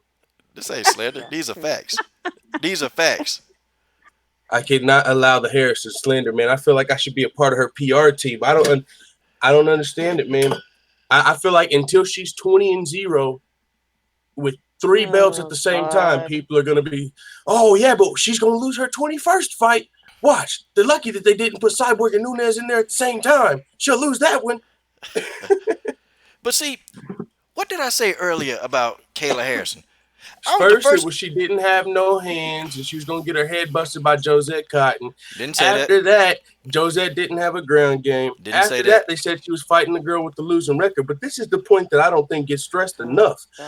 If you look at John Jones, if you look at Chris Cyborg, if you look at Daniel Cormier, if you look at Conor McGregor, if you look at Amanda Nunes, if you look at pick your favorite fighter. Pick your GOAT. Pick the fighter off of Mount Rushmore, George St. Pierre, Anderson Silva. I can go on and on. With all the greatest of all time, none of them have done what Kayla is doing. If you look at their first pro fight, they did not fight a fighter with 7 fights. If you look at their second pro fight, they did not fight a fighter that was 8-1. If you look at their third pro fight, they did not fight a fighter that was 3-4. If you look at their resumes, what you will see is they all fought fighters that were 0-0. Or 0-2. So until they were 7-0, they were all fighting cans, but nobody cared because they didn't have the spotlight. They didn't even have any pressure back then. Kayla Harrison's got all the pressure of following in Ronda Rousey's footsteps, all the pressure of everybody watching her from the very beginning of her career, and she's not training with Edmund Tarverian, and she's not a bronze medalist. Ronda Rousey shouldn't even be mentioned in Kayla Harrison's breath. She doesn't deserve it. She couldn't even get a fucking silver. Sorry, PG-13. She couldn't even get a silver medal, let alone one gold. So she's not on her level in judo. And what I was saying about shoot box is that's like taking any girl that's ever shoot boxed. Take just, I don't know, just the worst girl you can think of from shoot boxing. Who's somebody from shoot boxing that didn't really pan out in MMA? Are there any other shoot boxers that transitioned to MMA, or is Cyborg the only one? No, it's been a couple. It's been a couple. But okay, well let's just say Jane Doe from shoot boxing, for example. Jane Doe used to shoot box, but she wasn't as good as Cyborg. So is it fair to compare Cyborg to Jane Doe? No. So how can you compare Kayla Harrison to Ronda Rousey? They're not on the same level. Okay, so you're saying they're not on the same level technically, but that's up for not opinion. Even close. That's up for opinion. Now, I'm not American top team to Edmund Tarvarian. What's the opinion there? I mean, it's up for opinion if you think that she's a better judoka than Ronda. That's up for opinion. Okay? What do you mean? No, it's a fact. There's a bronze medal compared to 2 gold medals. There's literally a trophy to prove it. Okay, but now, we're not talking about judo. We're talking about MMA. Okay, let me ask you this. You said judoka. That was judo. Okay. So now we move to MMA. Right. So judoka going into MMA, is she more accomplished than Ronda Rousey? Accomplished? What do you mean? She's only got 7 fights. Okay. No. I'm just asking, is she more accomplished than Ronda Rousey in MMA? That's the question. That question don't even make sense. That's like asking, is the rookie of the year as accomplished as Michael Jordan? He just started. That's somebody that's already done. So what you don't it's like comparing LeBron to Zion Williamson. So what you don't want to do, so really what you're saying is Coach ain't gonna answer the question. No, I'll answer the question. The question just doesn't have a base in this conversation. I'll answer just for fun. It just does. I don't understand how it affects this conversation, but I'll answer it. Is she as accomplished in MMA? No, she's only been fighting for like 2 years. Is she as accomplished in judo? I'll ask you that. Is she as accomplished as a judoka? Yeah, I mean, no, she's not. She's more accomplished. No, I mean, well, if you're talking Kayla, Kayla got the gold medal. See, I'm not okay. See, but you're not hearing me disagreeing with it. Does she have a better fight team? I'll ask you that. Yeah. Okay, so she's got a better fight team. Absolutely. She's a better judoka. She's bigger, but Ronda, for some reason, is going to be better in MMA. Well, Kayla Harrison, first of all, hadn't had all the fights, hadn't fought all the level of competition, so we really don't know that. Ronda fought, because, I mean... We really don't know, pound for pound, we really don't know that, do we? And I was just telling you in the beginning of the conversation, if you actually look at their resumes, if you look at who Ronda Rousey fought in her first fight, she wasn't on the level of who Kayla fought. If you look at who Ronda Rousey fought in her second fight, it wasn't somebody that was 8-1. If you look at who Ronda Rousey fought in her third fight, it wasn't a girl that had 7 pro fights. And same with John Jones, same with Cyborg, same with Nunes, same with Cormier. Okay, so 7 who though? Now I got to ask you who. 7 fighters that are way more experienced than every other champion that we could name. Quality over quantity. In their first 7 pro fights. Quality over quantity. Yeah, quality. That's exactly what I'm talking about. Quality of opponent. Go to John Jones. Go to Chris Cyborg. Look at their 4th pro fight and see who they fought against. I guarantee you it was not a fighter that was 11-2. Okay. Quality of opponent. Kayla's quality is way better than every GOAT you can name. No, it's not.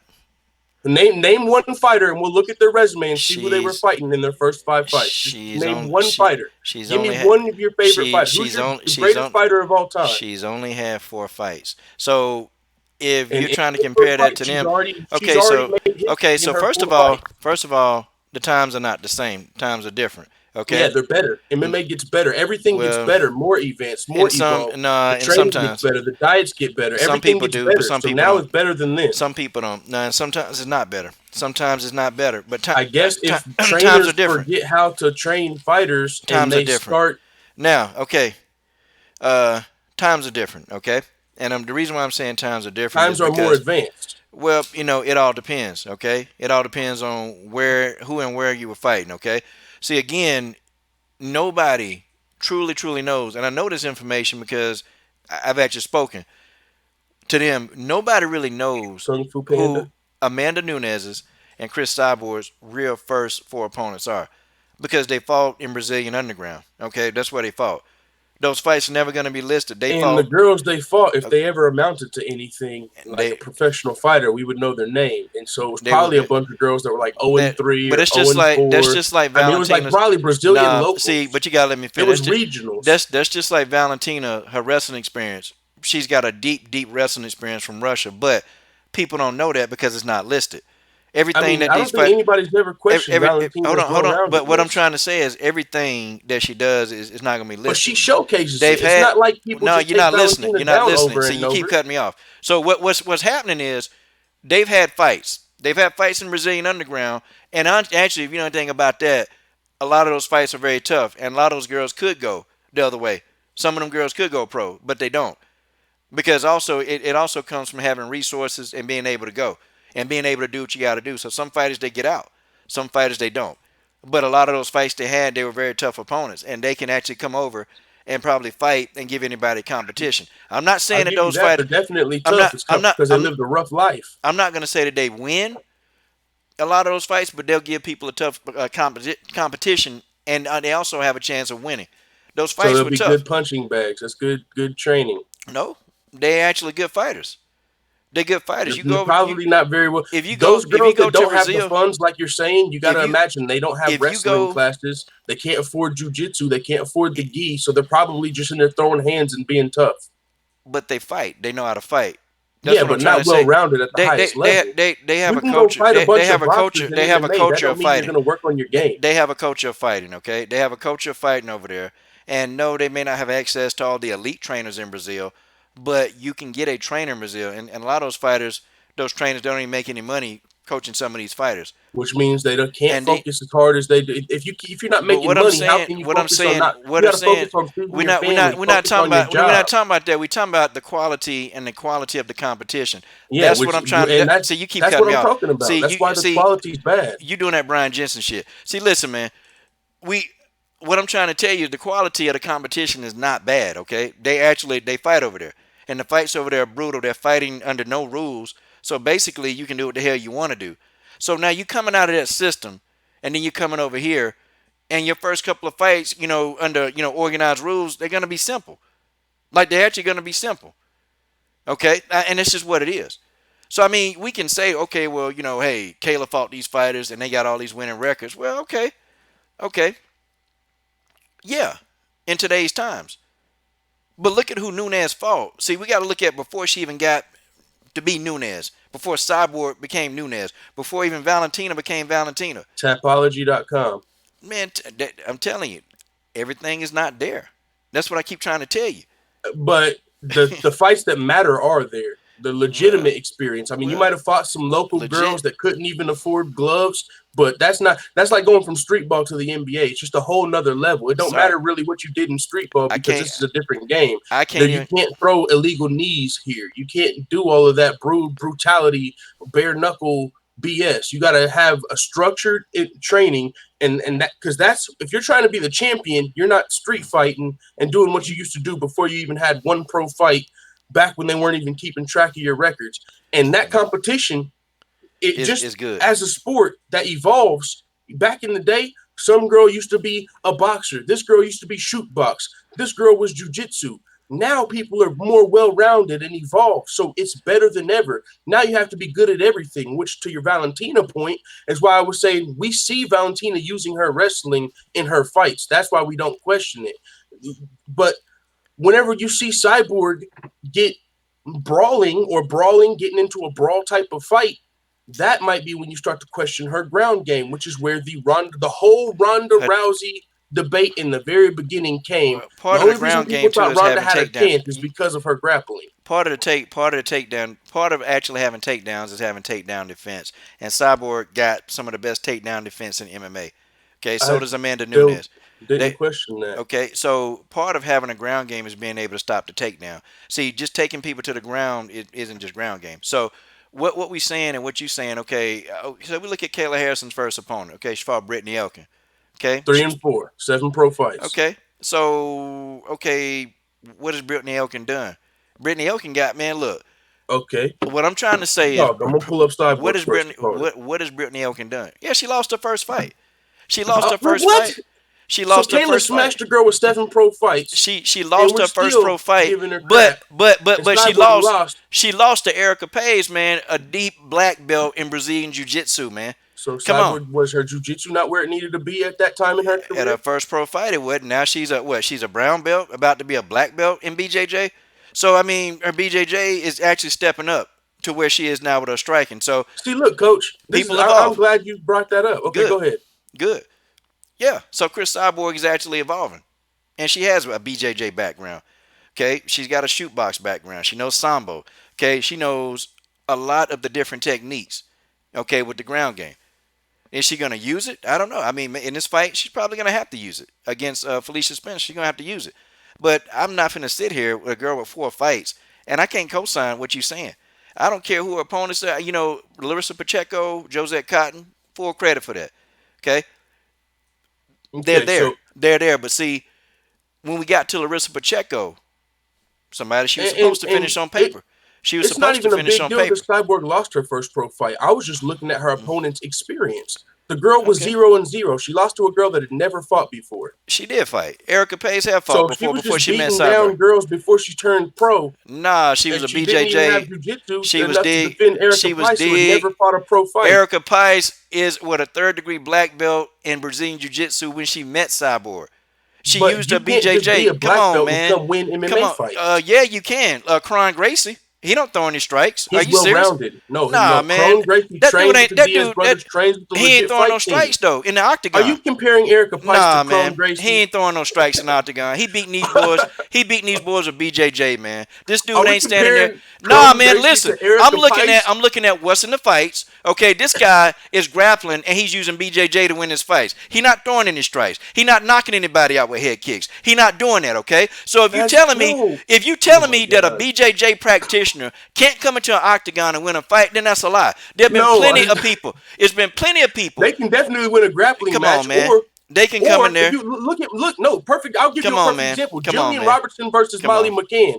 Molly McCann is more of a striker. Jillian Robertson, all she had to do was desperately shoot for a takedown. She didn't even have to have great wrestling. All she had to do was pull guard because the girl didn't have a ground game. So if you can find a hole in someone's game, you're going to take advantage of it 100%. If you're Kron Gracie and this guy can't grapple with you, you're going to try and choke him out. If you're Erica Pike, I'm not trying to hit it.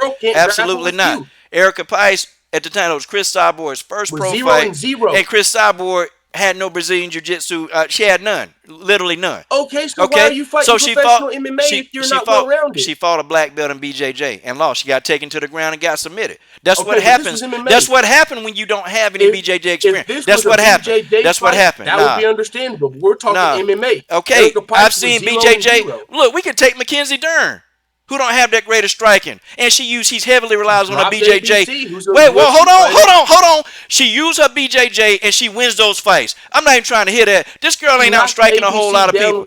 Yeah, she used her hand, but the majority of her fights. No, you cut me off. The majority of her fights, she's using her BJJ to win these fights. That's what she's doing.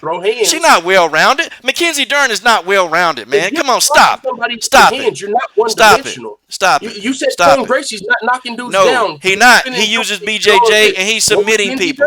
She is knocking dudes down. He's submitting people. Damian Maia. He went in there and boxed with Kobe Covington. And lost. They're not one-dimensional or they wouldn't be in the UFC. He lost. He one-dimensional. He one-dimensional. He lost. He don't have no hands. Okay.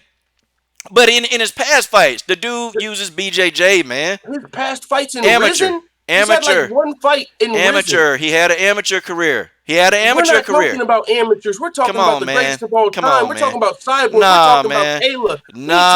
Kayla is not the greatest of all time. Hell, Kayla. She ain't look, man. She ain't done a damn thing but beat Larissa Pacheco. She ain't done that, man. Cyborg resume. You don't know nothing about Marlon Conan, and I know you don't know nothing about her. I know you don't know nothing about it. She fought when she was 4-0. This girl was 0-1. She had done nothing but lose. Okay. Back in the time again, look at how many people. Look at how many people was ducking. Look at how many people was ducking Cyborg. The financial opportunities weren't there, so they took those fights. Okay, the girls that Chris Cyborg wanted to fight, they ducked Chris Cyborg. And in the UFC, she had Megan Anderson. Nope, she had people that ducked her. Okay, these people didn't want to fight her. They didn't want nothing to do with Cyborg. That's a fact. Kayla Harrison every day. Ain't nobody ducking no damn Kayla Harrison. They taking. Ain't nobody ducking no damn Kayla Harrison. Ain't nobody taking no damn Kayla Harrison. Man, who the hell? Because back then, okay, because Cyborg was knocking them out. No, bro. No. Her first fight, she didn't. Her first fight. Her first fight. And then she went on an 18-fight win streak. Her first fight. Her first fight when she got the strike force. Okay. They started ducking. Why would anybody duck her when she's 3-0? Because they didn't want to get knocked out, man. They didn't want to get knocked out. She was knocking people out. She lost to Erica Pice. When you're 4-0, and she started knocking people out. I should say. She didn't and no promoter, no manager is going to get their top fighter in there to be knocked out brutally. They're not going to do it. And they wouldn't. And they didn't. They did not want to do it early on. They did not want to do it early on, man. They didn't want to do it early on. No. You saying Maurice Victoria's manager was looking out for her? Hold on. No, yeah. And nope. That's wrong. That's wrong. Absolutely not. Absolutely not. No, come on, man. Come on, man.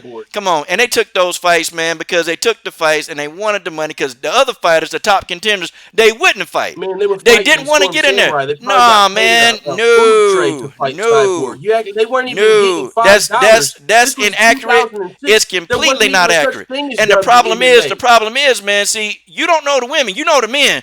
But what I'm telling you is the history. But you're not listening. Nah, you're not listening. Yes, I do. That's why I gave Nunes a chance to beat Cyborg. I never thought she was ducking, and that's why I questioned Antonina Shevchenko's ground game. But she did duck. She ducked Chris Cyborg back in the Strikeforce days. She ducked Chris Cyborg in Strikeforce to fight Alexis Davis. That's exactly what's happened. That's what happened. She ducked. Okay, she ducked Chris Cyborg. I done looked at the resumes, man. I done looked at the resumes. That's because you're not looking at historical facts. I'm looking at facts. I'm not going off my opinion. You got an opinion on Kayla Harrison.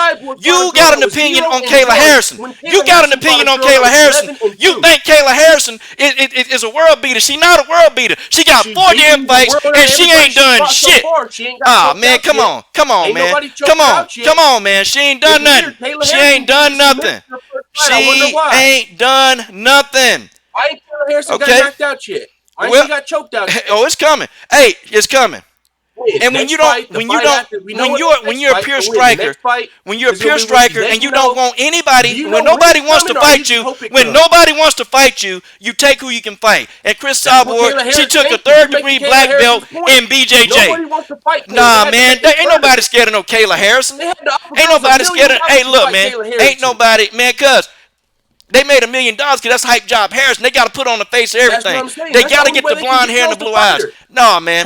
No, trust me. It didn't stop Josette Cotton. It didn't stop Brittany Elkin from fighting. It didn't stop those girls. It did not. Ain't nobody use no logic. If you use logic, then you'll know that a girl with 4 fights ain't done a damn thing in MMA. No, man, I done thought about it. A girl in MMA ain't doing a damn thing with 4 fights, bro. She ain't done nothing. Kayla Harrison ain't done anything. Okay? Doesn't matter. Ain't nobody ducking no Kayla Harrison. Hell, they getting up in there with Kayla Harrison. They're getting in there. Okay, first of all, the damn PFL actually got to sign the fighters. They got to sign more fighters than what they got. It's been plenty of people. It's been plenty of people. Yeah, they lying. It's been plenty of people over there, man.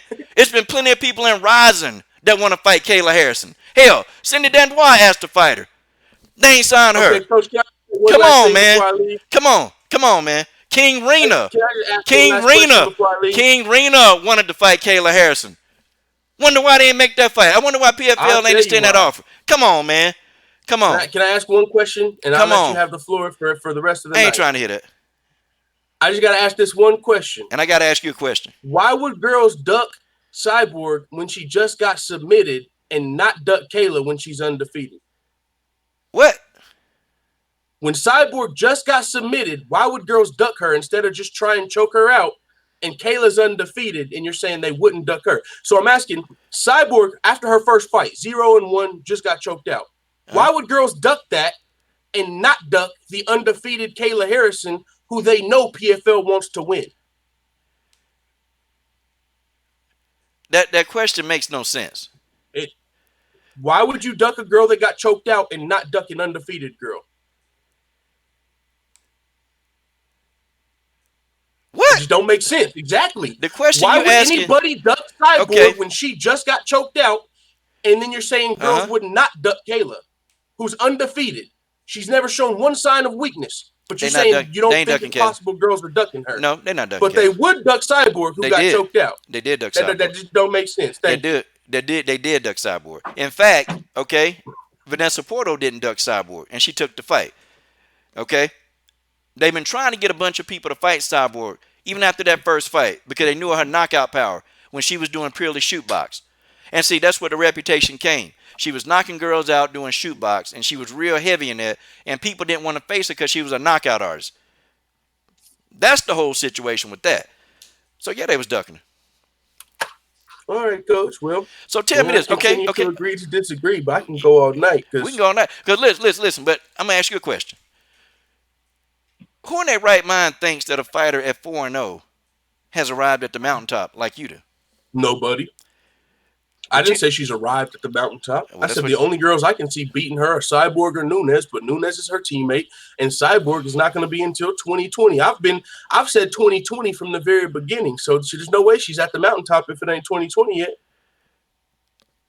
I think for some reason, I don't know what it is, man. You got this belief that just Kayla Harrison walks on water 4 times she don't. I have to make a comment. God dog. Oh, go ahead. Okay.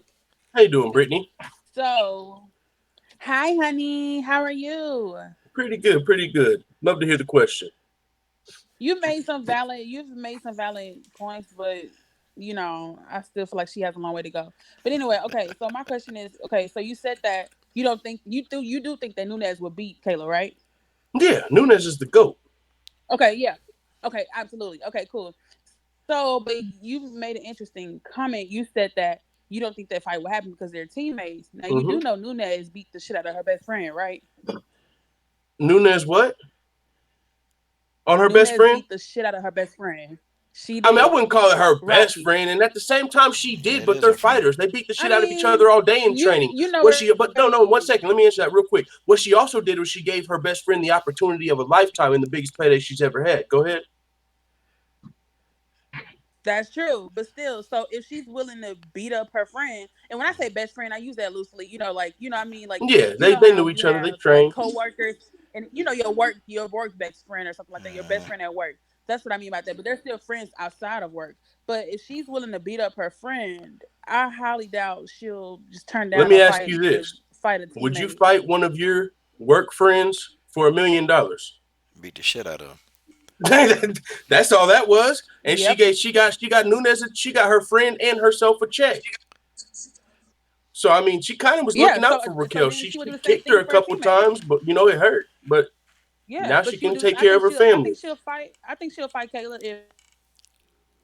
But I feel like Amanda's gonna retire after this Cyborg fight. Once she gets done beating up on Holly and she fights Cyborg, I think she's done. That's my personal opinion. But we'll see. But let's just say she's not done and she does fight Kayla. I think, or she has the opportunity to. I think she'll take the fight.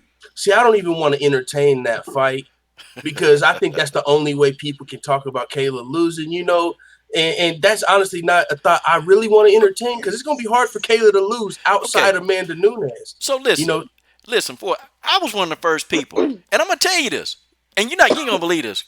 I was one of the first people to say, you know what? I like this Kayla Harrison. But I just you did. No, you did. I remember, Coach. You just said you don't want people to rush her. I need this girl to take her time and let us just really talk about her, build her up, fight by fight.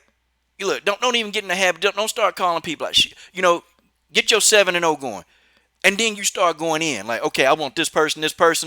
I can get behind that. I don't even think it was Kayla's idea. I think it's Baz Rutten. Okay, it's her team. Her manager is Ali Abdelaziz. He'll put her up to. He manages her and Khabib, so that whole thing promotes both of them. See, I ain't say that she don't have no skill set that she ain't gonna be good. if she win this, I can't call her hype job Harris. She go in there and she smacks Sarah, what's her name, Kaufman. I can't say nothing else. Okay, I got to say, hey, listen, I think she for real. I mean, I got to say that. Man, I There's cannot wait for that day, Coach. there's I'll be nothing here. else that I can say except for, hey, you know what? I think she legit. I mean, I got to say it. I cannot make further videos. The hype job Harrison train got to go. Now, I if she go in cannot here, wait, Coach. I'm gonna be here. now if Crossing she the days off my calendar. I can't wait until we can all enjoy Kayla Harrison's success together. now if she go in here though, and she start messing around, and she start, and she on the verge of getting her ass knocked out or choked out, I gotta say, I don't know. The verdict ain't out yet. I gotta see her fight some more people. But I mean, the Pacheco win was good. The Cotton win was good. And the reason people don't think the Cotton win was a good win, but I think it was a good win because Josette is a hard person to finish. She hard, and she don't get finished like that often. Kayla finished Josette. Josette was still fighting. And the referee just said, nah, this girl don't need to take any more punishment. Josette is hard to finish. Larissa Pacheco is hard to beat. Okay, she's a tough fighter. That's why I was saying, I don't have a problem with Kayla fighting Bobby Joe. I didn't have a problem with that because that's probably the lesser two evil. Kayla took a tougher fight first. Sarah Kaufman, I gotta admit, her fight against Morgan Freer wasn't as tough as Kayla's fight against Pacheco. But it's almost like I feel like, okay, damn, okay. Is that a coincidence that they gave it a girl that Kaufman choked the hell out? Like, damn, like what the hell? Like, are they trying to build the fight up? Like, okay, who can do the best against this girl who got her ass choked out? And I think that's what they're doing. I actually do think that's what they're doing, like to a extent too. Like, because, like you said, the Pacheco fight, it was a little tougher than the Freer fight, and that's why it probably went to decision, and the Freer fight got finished. But what that does is it gets everyone talking, like, oh, look, she couldn't finish her.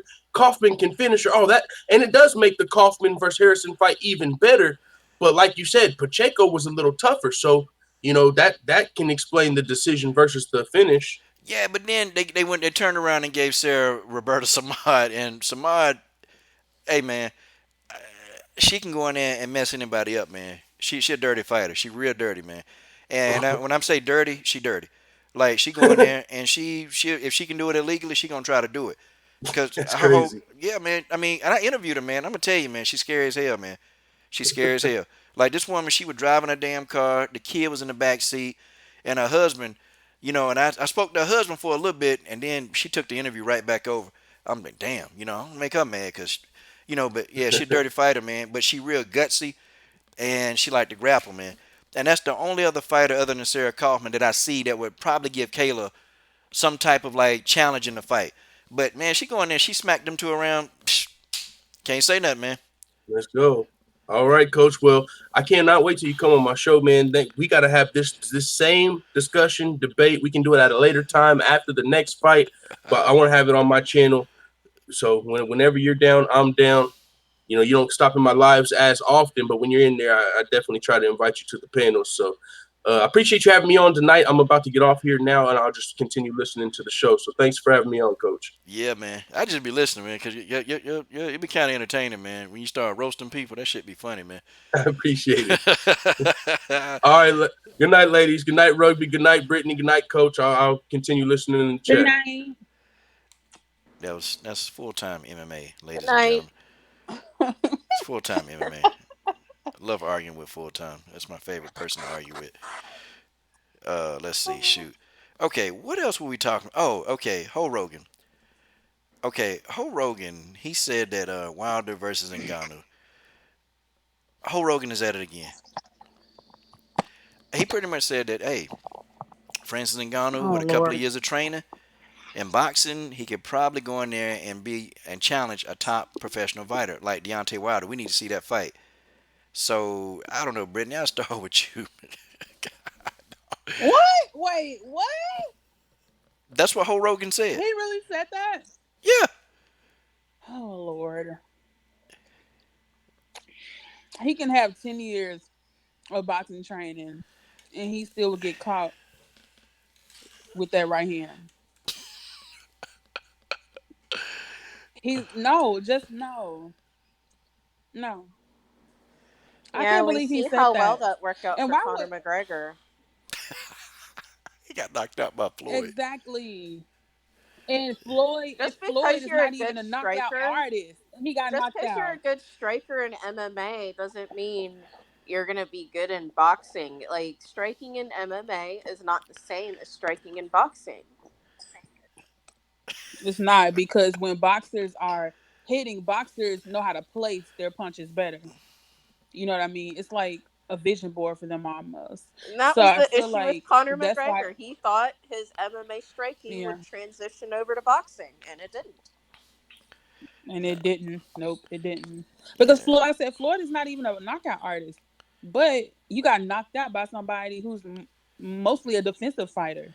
And got brittle hands. You know, and Floyd is quick. Yeah. I had And he people got these like old man hands. I had people like say, like they don't know nothing about fighting. Like my friends on like Facebook, well, like they were saying things like they don't know anything about fighting. They don't know anything other. They didn't know a single thing other than this Floyd Mayweather Conor McGregor fight. They were saying things like, "Well, he's a master boxer. He should have been able to finish Conor sooner. It took him 10 rounds." I'm like, um, clearly you don't know anything about fighting. He deliberately took him 10 rounds to gas his ass out. Like, it's called strategy.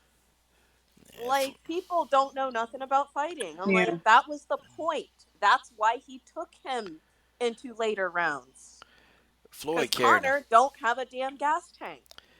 And Floyd carried that guy. He was playing with that guy, man. He was playing with him. And you got somebody looking at you, laughing, just laughing. And he hit you with good shots, that'll put somebody down in the octagon, but it's not putting down this world class boxer. It's a different kind of punch that they throw, in boxing versus MMA. It's different. It's not the same kind of punch. It looks, when you watch MMA guys fight, they tend to strike. They just come right at you. Where boxers, they tend to plant their feet and they tend to rotate more into the strikes. They tend to do that. So they can get more out of their jabs. Now, you got a couple of MMA fighters that, actually know how to use this point and their jabs hurt. Like Bojangles, not a fan, but the girl jabs are very effective. They're extremely effective. You can tell that she's had a lot of boxing like training. Her jabs are very effective, and they stopped Jessica Andrade in her tracks. Like Jessica Andrade, and them jabs hurt her, and Jessica Yep. got a chin. So being an MMA person with a jab that's effective, you go a long way. But a lot of MMA people, they don't understand how to throw a jab. Like you get people like Sarah Morris, they don't know how to throw a jab. They put the jab out there in your face, but they don't know how to. It doesn't work. So people walk right through it. You get Rose Namajunas, she can throw a jab, but then you get people like Kat Zingano, she Mm-hmm. don't know how to throw a jab well. So it's a thing in MMA that you got MMA fighters that can't even hit the speed bag. Like literally, you see them, they sitting there like going on the speed. I'm like, damn. And you in the octagon, you can't hit the speed bag. Like I watched Felice Herrick do it. I said, what the hell is Herrick doing? What the hell is she doing over here?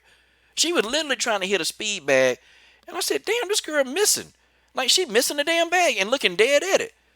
Like we did boxing training. We can do the speed bag close. We can spin on the speed bag. We can do all that. But I noticed these MMA fighters, they hit the speed bag. They terrible with it. They terrible. I But feel So, like Coach, I gotta go here real quick. But there's one more thing I wanted to discuss before I got off of here because I saw an article somewhere. It was sorry. about Juliana Pena.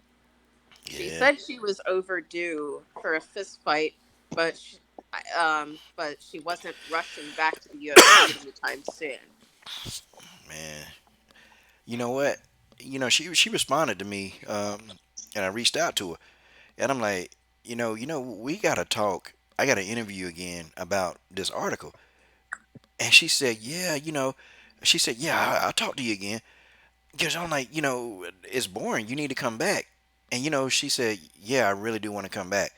Like, that's what she said. I really want to come back. She said, I miss it. And I'm like, and I asked her, I said, well, did you retire? She said, no. You know, and she said what she said in the article. It's just being a mom and, just it's hard to balance right now. I said, well, I mean, and I asked her, have you looked at the bantamweight division? She said, yeah. And I was like, it's boring. And she agreed. She started laughing with these emojis. You know, they need her. A lot of people don't like her. Like I used to didn't be a big fan, but now I kind of understood. She was selling herself. And in her mind, she told me this, that she didn't feel like that she was being pushed, so she had to go do all that stuff. She had to make all this noise. She had to keep stuff going so people can keep talking about her, like guys like me who was talking about her. And then when I finally understood it, oh, okay, I get it. I get it. I know why she do what she do now, because she felt like she wasn't being pushed. And she said, it pissed me off because, you know, she had been trying to get a fight with Holly Holm, and she was saying that they didn't want that fight. Like they didn't want to fight her. I'm like, wait a minute, Holly Holm didn't want to fight you? And she said, well, it wasn't really Holly. It was more of her team. They didn't want the fight because I'm a risky fight. And Juliana she a tough fighter. Like beating her is not easy. You got to really catch her making mistakes, and that's what Valentina did to her. She caught Juliana making mistakes because Juliana put the pressure on Valentina, and she started trying to just wail away. Well, that's where Valentina Shevchenko shines. It just doesn't work. Putting pressure on Valentina don't work. Trying to put Valentina on the cage, that don't work. And Juliana thought that it worked, and she got submitted for it. But you know, it's weird, man. It's weird. But she said, yeah, she want to come back. So I think, Here's my thing though, like, and I'm not trying to like mm, be negative or anything, because yeah, a lot's changed in a couple of years. Competition's gotten much better. You know, the things aren't what they were a couple years ago. You know, it will. I because she's no longer in the rankings. Like, I mean, it's tough to see how well she'll do now with this, new generation of fighters, but like, I I don't know. I'm just saying, things aren't what they were a couple years ago. I think she can get. It's going to be tough for her to get back into the top rankings because she's not ranked anymore. She's going to have to start from the bottom and work her way back up. I think they're gonna give her a fight though, a junk fight, and then she'll win Yeah. that fight, and I think they'll move her back up because that's what Okay. they did to Jermaine. That's what they did to Jermaine Durandame. They actually, she really, who did she beat? I can't remember. She beat damn, I can't Rocky remember. Benson. Yeah, she beat Pennington, Yeah. and they put her back. She the number one contender now. So I mean, okay. So I don't think Juliana Pena gonna have to do very much, but I do think that she probably don't need like she don't need a high level fight. Not coming back off of because she been training, but training in the gym and going into an octagon, it's two different things, and she need to take a light touch if they'll give it to her. Like Sarah McMahon coming back, they giving her Nico Montano. To me, I think that's a mistake, and I think Nico probably gonna beat Sarah. I think Nico can win because you catching Sarah at the right time. She getting old. She done had that damn baby. Her breast probably sagging now, and it's like She's damn, like 39 now, isn't yeah, she? yeah, she's Yeah. about 39. And so, she probably done lost a step or two, man. Nico catching Sarah at the right time. And somebody could catch Juliana at the right time if the fight is a high enough ranked opponent. You know, I mean, who I think she should fight coming in. I mean, she got a couple of options. She got a few options. You got Sarge Eubanks, okay, that's there, who's tough. That would be a good fight. You got Eubanks, you got Marin Renault. That'll be a good fight because, Juliana, Marin said Juliana ducked her years ago, and they ain't want that smoke. So Marin would love that fight. I'm pretty sure. Or then you got Yana Kunitskaya, which I think Juliana could actually win that fight. Those are winnable fights. Aspen Ladd is going to be tied up in her fight. She got a fight coming up, but then you got what's that girl that dropped down to 135 from the Tough Show? I can't remember her name. But anyway, you Macy got her. Chazon. Yeah. I don't know what starting with Macy. That might be bad. But yeah, she could She's probably. big. Yeah, Macy big 135. But Juliana big too. She could take get into them Yeah. fights. But coming right out and you know what, you going in there, you want Jermaine Durandame. I don't know, might not work But out too here's well. the thing though, like, that's the thing. I mean, I don't know, like, but the thing I notice about Juliana Pena, she tries to demand things that she wants, and UFC doesn't like that. Like, she was demanding a title shot after she beat Kat Zingano, and and the UFC doesn't like that. So, I mean, I don't know what fight she'll take, but I hope she just takes whatever's given to her and just goes with it, instead of trying to be demanding and like she was before, because before she just seemed very demanding. Like, I want this, no, I want that, you know. And, in some fighters, they have the wiggle room to do that. But, she's not one of those fighters that has the room to do that. And so I'm hoping this time around she just takes whatever fight is given to her and just goes with it. Because, like, they were going to shelf her, when she originally didn't want to take the fight with Valentina because she wanted a title shot. So they were just going to shelf her. So Yeah. I don't think Juliana Pena I think she knows now she don't really have the wiggle room to demand what fights that she wants. So I'm hoping this time around she just takes what's given to her. Otherwise, she's going to get shelved. I don't know if they're gonna shelf her. I don't. That's probably like a stretch. But if she turned down a fight, though, yeah, they would shelf if she legit turned down a fight. Well, yeah, that's what I mean. Oh, okay. Like, if she turns down a fight, like what I mean is she doesn't have the wiggle room to demand what fight she wants, like who she fights. Like some fighters, like they offered her Valentina, Yeah. and she said no. So, and I don't know what changed her mind, but I don't know, were they going to shelf her then for not wanting to fight Valentina? Well, they did because when they inactive for Okay. months, and she was inactive for a long time before she Yeah. fought Valentina, but they offered her to fight, and from what I heard from Roger, they said she said no, and then Okay. they offered her to fight again, and she had to say yeah. So I mean, it's just what it is. She took the fight. She took the fight. She put up a real good fight. It's just Valentina just capitalized on the mistakes. It would have been probably a more competitive fight, and Juliana probably would have done a lot better if she hadn't made those mistakes. And Russian Valentina is just that's a mistake that all of these fighters make. They try to bully her with size, and all she do is she capitalizes on mistakes. She's a master of that. And it's not like she's throwing any heavy leather that's gonna make a person back up. But it's just when you make a mistake against her, it's you got to pay. You make a mistake, you got to pay. I Uh, also think with Valentina too, she's just fast. I think that's another thing. Like she does capitalize off people's mistakes, but to me, Valentina is a fast fighter. yeah, she real fast. She's fast. Now Like you see, don't see her. Like watch her fight. Like watch her fight against Bojangles. Like just you couldn't catch her. Like Bojangles couldn't do nothing with Valentina. It's like every time she looked, she was getting elbowed or getting kicked or like Valentina was just fucking her up. Even on God, the replays, it was still like she looked fast. You said what? Even on like replay, she still looked really fast. Yes, she is so fast, and I feel like that quality about Valentina is so underrated. She's very technical, and does she have knockout power? No, but you see how Amanda fought. Amanda didn't go in there and try, walk her down and do all this. Like Amanda fought smart because they know she can piece you up. Like yeah, Valentina is one of those fighters that just slowly wears you the fuck down. Like yeah. just slowly wears you down. And by the Re- fifth round, you're just like, man, F it. real Yeah, quick, by the fourth round with Holly Holm, she was pretty much just playing around with Holly Holm there. yeah, real quick. I see D Style Boxing and Apollo Spade in the comment thread. Yeah, Apollo. Yeah, you came a little late, but we said Friday. And Apollo and I, we're gonna have a little discussion about the LDBC.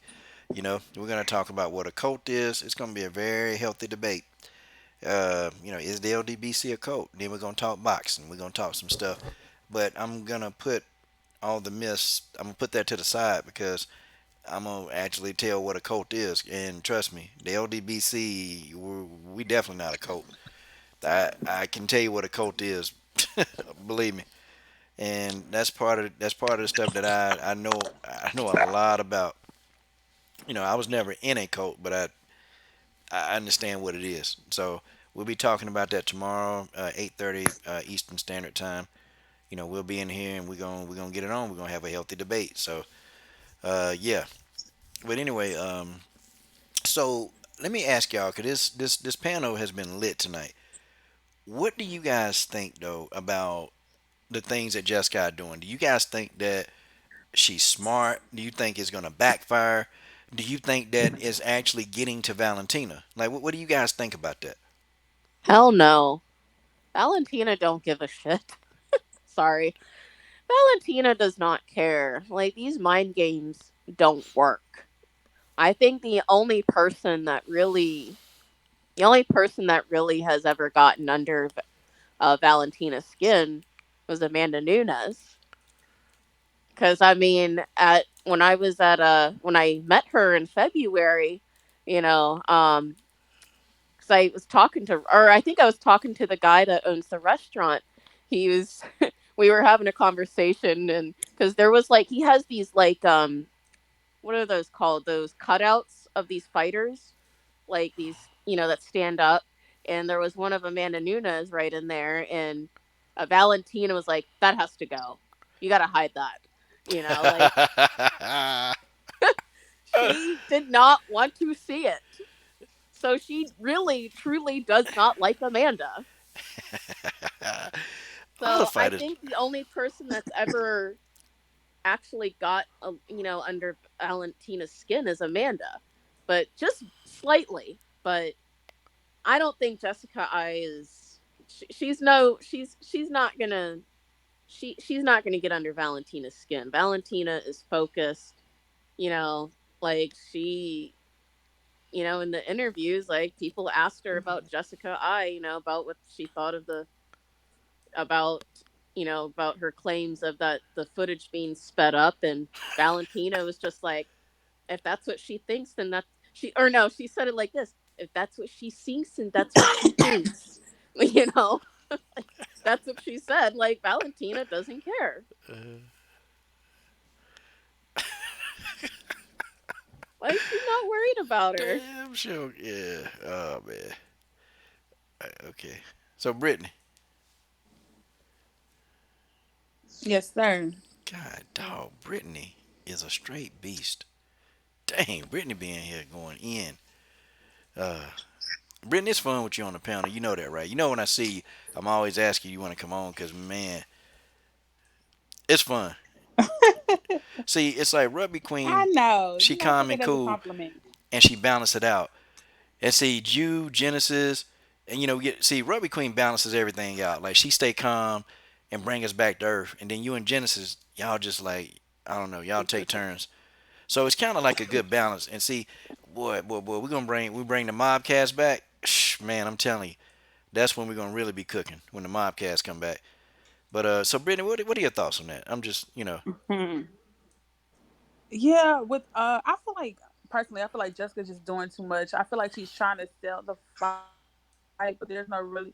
I mean, she doesn't have to do that. I feel like a lot of people are interested in the fight. She's just trying to sell the fight and do things. But I mean, Valentina can barely speak English, so I don't even know why she's wasting her time. She's not gonna understand the trash talk. She's not gonna understand that because she just doesn't understand like the lingo and the slang and how we convey our trash talk in America. So I don't know why she's doing that. I'm just ready for Valentina to beat her ass so she can just shut up. Like I'm so ready for this fight because I know Valentina is gonna win.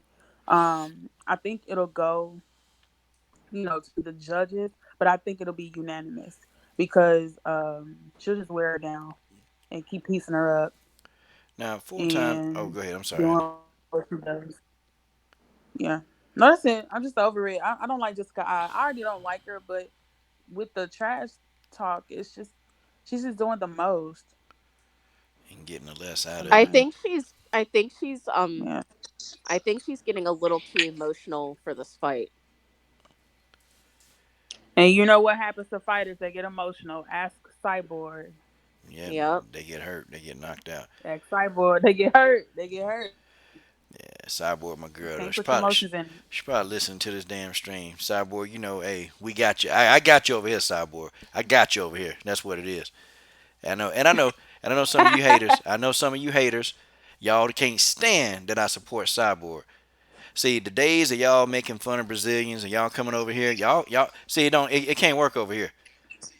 And Chris Cyborg is a moderator over here. So hopefully, I hope she listens so she can block some of y'all. I think I'm gonna just let y'all talk, and then let's see if she'll block a few of y'all.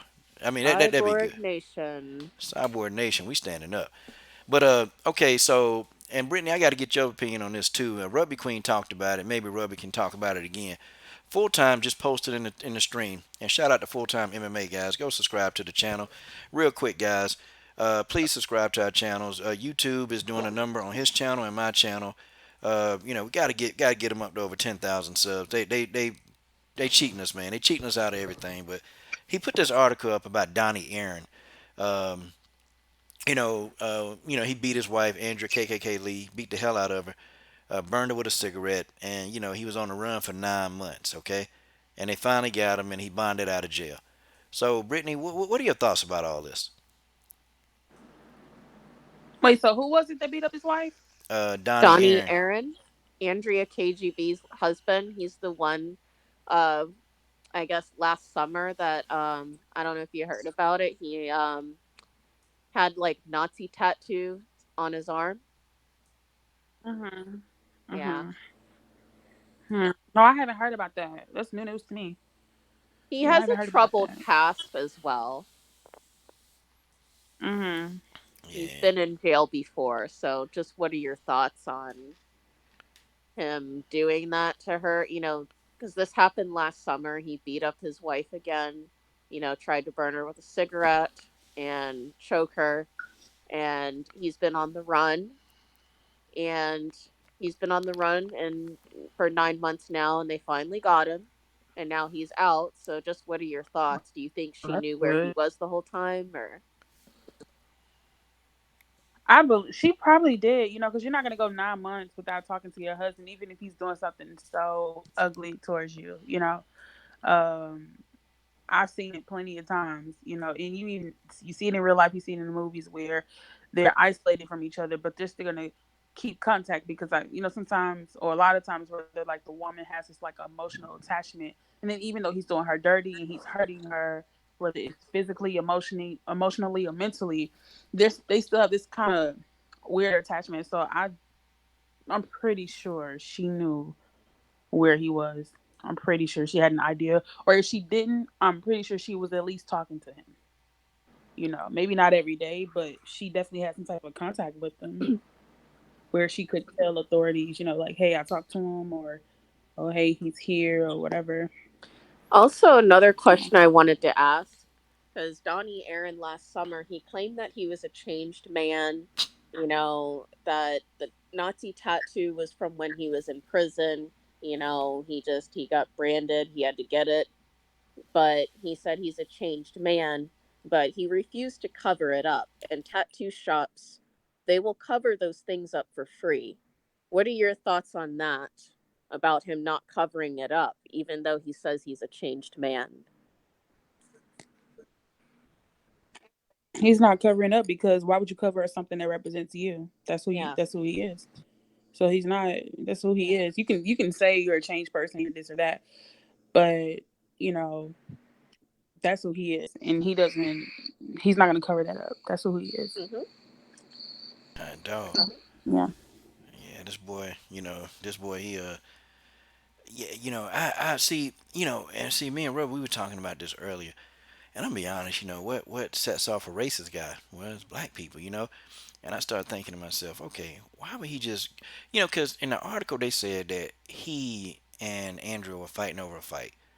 They were fighting over who won a fight. Now, come on, couples argue about dumb stuff, but okay, so you kick, you slap, you choke your wife and burn her with a cigarette over a disagreement on who want to fight.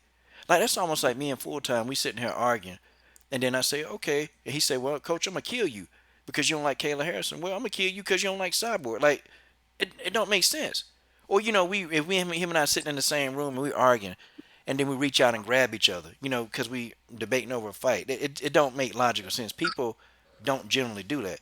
So I started thinking, I'm like, yo, I think I think old Donnie probably thought that Andrea was over there messing with her little black dude or something like that, and that boy went nuclear. He probably asked the girl, "You messing with that? Come on now, come on, now. You messing with that boy? You messing with the N word?" I'm just trying to say. I'm just trying to say. I think that's what it was. And this dude flipped. He flipped out. Cause Andrew kept saying, well, a black guy live with us. A black guy live with us. And he heard the whole thing and he didn't say anything. He just kind of let it go down. I'm like, dang. Okay. And Andrew says, well, he's a really good friend of mine. He's a real good friend. And I'm like, I wonder if Donnie thought that she had something going on. I mean, I really wonder because that set a racist dude off more than anything. So I don't know. It's really And Brittany, strange. this guy, Donnie Aaron, he was in prison before because he used to be a police officer and he shot a black man. So, I mean, that Mm-hmm. was, but why was, I mean, I'm not exactly sure. I don't remember all the details to it, but this guy, he shot him. The guy was unarmed, but he shot him.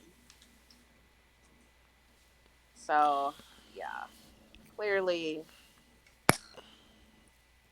yeah, Yeah, he got that tattoo because he wanted to get the tattoo because it yeah. represents, Because I mean, his thoughts and his ideals and what he believes yeah, in. because I mean, his thinking had to have already been like that. If you did that before you got in jail, before you got that tattoo, you know, you got it because you wanted to then.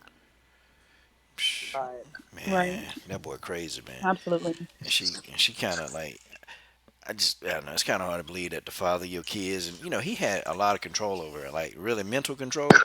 Like he was there, so I'm like, it's not hard for him to say, hey, baby, I'm sorry. Listen, it ain't gonna ever happen again. You know me. Come on, you know me. And she was like, okay, Donnie, okay, because you know what? She said something in one article. She goes, I just want everybody to please just kind of, um, really respect the privacy of my family as me and my family try to work things through. Something to the extent of me and my family try to work things out. And I'm like, wait a minute, work things out. So that would mean that you still trying to see, what he up to. Oh, you still know where he at. You know where he at. You know where he at. You got that. She had to know for 9 months. She had to know. But he out on bond now. Do y'all think he went home? Y'all think he went to where Andrea at? probably, most likely. I'm pretty sure he did, unless the judge. I mean, unless the judge like put some type of restraining order against him where he couldn't be around the family house, but I doubt it. I'm pretty sure he's back at home. And you know what's gonna happen? It's gonna happen again, It and is. it's gonna get out. I mean, she don't want this to ruin her career or anything, and she wants her privacy to be respected, and I understand that, but you're fighting in a promotion that's as big as it is, and you know that's gonna follow, unfortunately. The personal stuff, like, that's gonna end up following. People are gonna find out more about you. I mean, that's what happens when you're out there like that. People, you're posting pictures on Instagram, when you're putting yourself out there, you're gonna people are gonna find out more and more about you.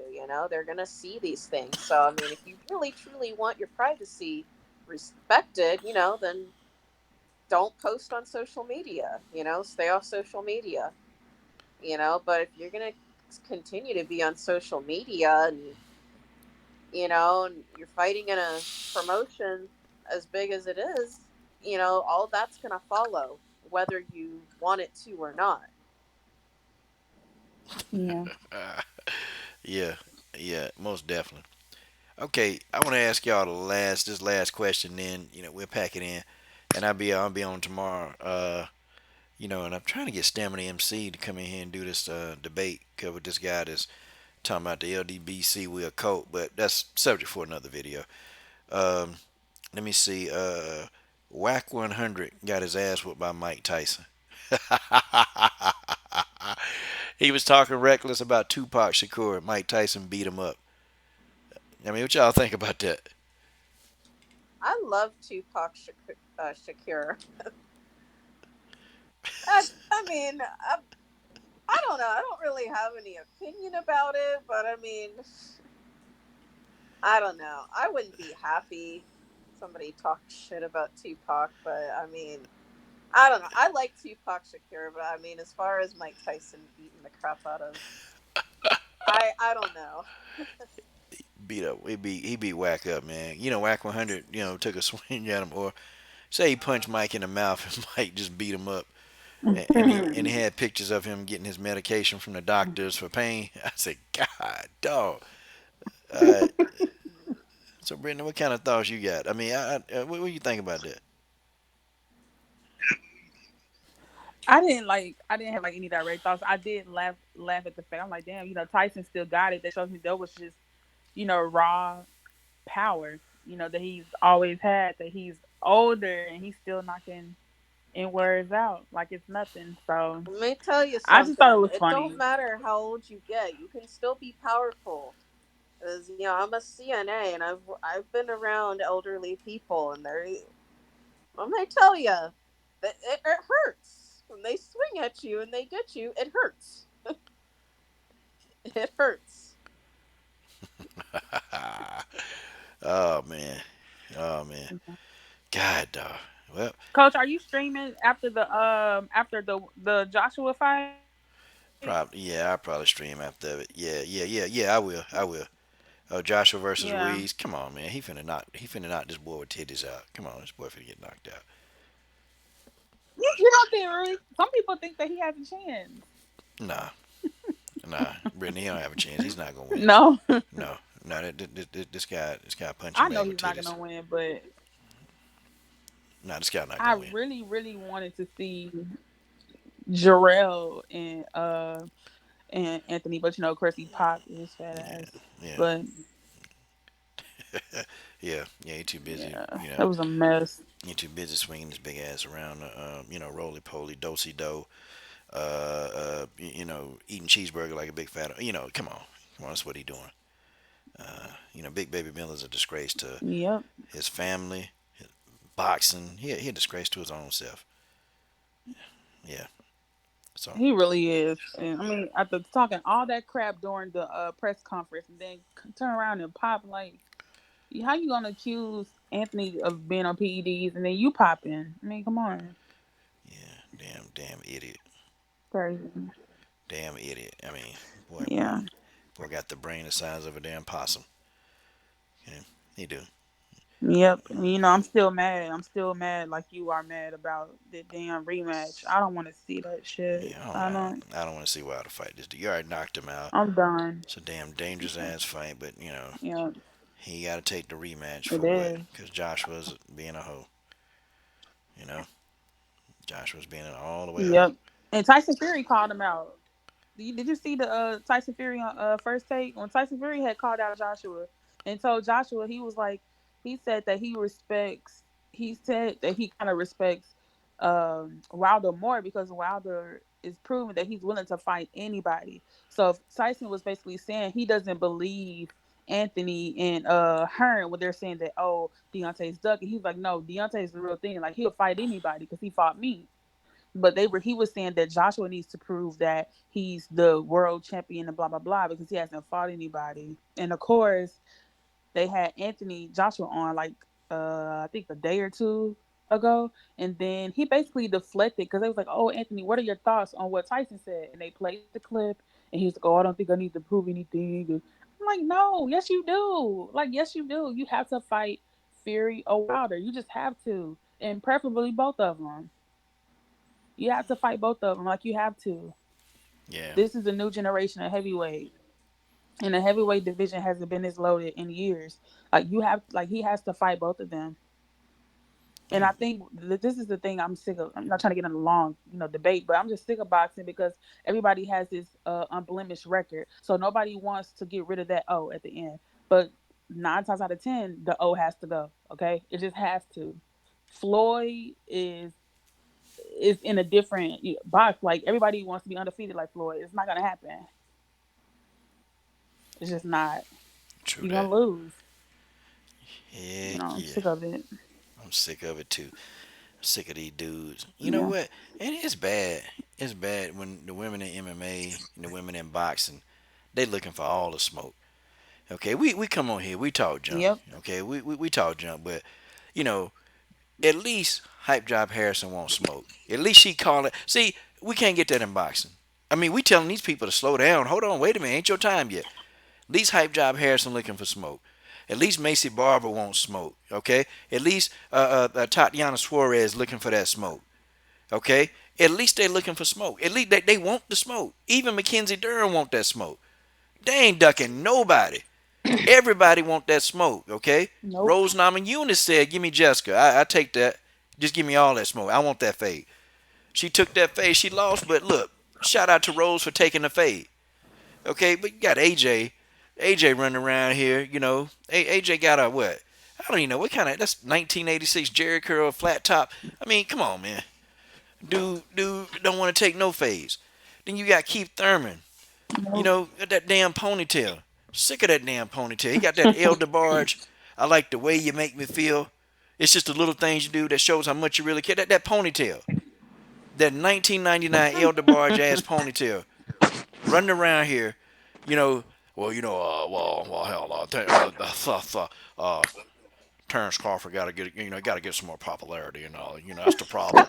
That's the damn problem with Terrence Crawford. He ain't popular like me, I'm popular as hell, you know. Then he started talking about, oh, and the reason why that fight did 400,000 pay-per-views is because it wasn't because of Earl Spence. No, it wasn't Earl Spence. It was he started stuttering. Uh, uh, uh, because of Mike Garcia. Yeah, Mike Garcia got a fan base. I'm like, man, shut up. And I did more views on TV than Earl And Spence. No, you didn't. You did 2 million. Errol Spence he did was, 6 million. Oh, do I know? and he's not fighting at Cowboy Stadium. That's another thing. Like Cowboy Stadium, any kind of event held, there is a big deal. It's a big stadium. And then my thing is, he was on what's the name of that show on FS1? Speak for Yourself with Jason Whitlock and Marcellus Wiley. They actually had both Manny and Ponytail on there, and Jason Whitlock straight up said, "I hope Manny knock your ass out," and it cracked me up. I'm gonna have to send you the link. Like Oh, you talking about he Jason? straight up said, he Jason said, "I hope Manny unfit win a luck. fight." Yeah, Oh Lord, yeah. You talking yes. about? You talking? Jason Whitlock told him. He was like, "Yeah," it was like, "I hope Manny beat your ass." Oh, okay. You talking now? I don't know. Okay, Jason. Yeah, that dude be buck dancing. Okay, no, that's okay. No, I don't like Jason, but I did agree with him. I do hope that Manny wins. Yeah, I'm going for That Manny I'd agree Pacquiao. with, but I never agree with anything that I don't like Jason Whitlock at all. Like he hates LeBron so much for whatever reason, and I feel like every time I watch Speak for Yourself, he has to bring up Colin Kaepernick. Like, get over it. We know you don't agree with what Colin did, even though he didn't do anything wrong. Just He's took not a like knee. Tyreek Hill. Tyreek Hill up here beating his child ass and then telling the baby mama that he needs to be scared of her too. Like, He don't say nothing I mean, about come that though. on. Nothing. They just quietly said, "Oh, he's not coming to practice this summer." Oh, y'all not gonna release him? I mean, come on. Like, you heard him on the audio. He clearly said, "Oh, B, you need to be afraid of me too." Like, he should be released, but he's not released. But Kaepernick can't get another job because he just kneeled. But he never beat a woman. He's never been arrested for any type of drug offenses or criminal activities. And it's just Exactly. crazy. Shoot, the NFL they had to Yeah. sock it. Hey, the NFL had to sock it to Colin Kaepernick's pocket. They socked it to his pocket. They had to pay him that $80 million settlement. Oh, they socked it to his pocket because they Yeah. conspired to not give him a job. They all talked about it behind the scenes, not getting him a job. So, oh yeah, Unfortunately, though, like, I mean, that's Mhm. a lot of like places now, like, because there's these states, I think they're called at will states, which means they can fire you for any Mhm. reason. Like, they can fire you for no reason at all. Like, I'm in Pennsylvania. I could get Yeah, fired for no because reason at Texas is an all. active state. Like, you may not have done anything Honestly, I wrong. think the majority of states are at will. Yeah. It's like you Yeah. may not have done anything wrong. Like me personally, I personally I would I'm always going to stand during the national anthem. That's just me. But I don't judge people who kneel. No, I ain't standing for that damn Because, thing. that's all I have to say. I prefer to stand, but I don't judge people who kneel. That's their constitutional right. Yeah, I don't say nothing. If you're gonna stand, stand. I sit down. Or if I know they talking about playing it, I just get up and walk out the stadium or wherever I'm at. I just leave. I ain't finna do that. Uh, Yeah, or walk out, yeah, It's yeah. If I can't get out in time, I just sit there. I ain't getting up. I sit back. Right. I'm ready for the game to begin. It's ridiculous. Yeah, man. I ain't standing for that mess. But okay, y'all. Well, guys, we've been at this for a couple hours. So yeah, I'll be back on tomorrow night. Shoot, y'all can jump on that. I'm gonna do a little quick debate.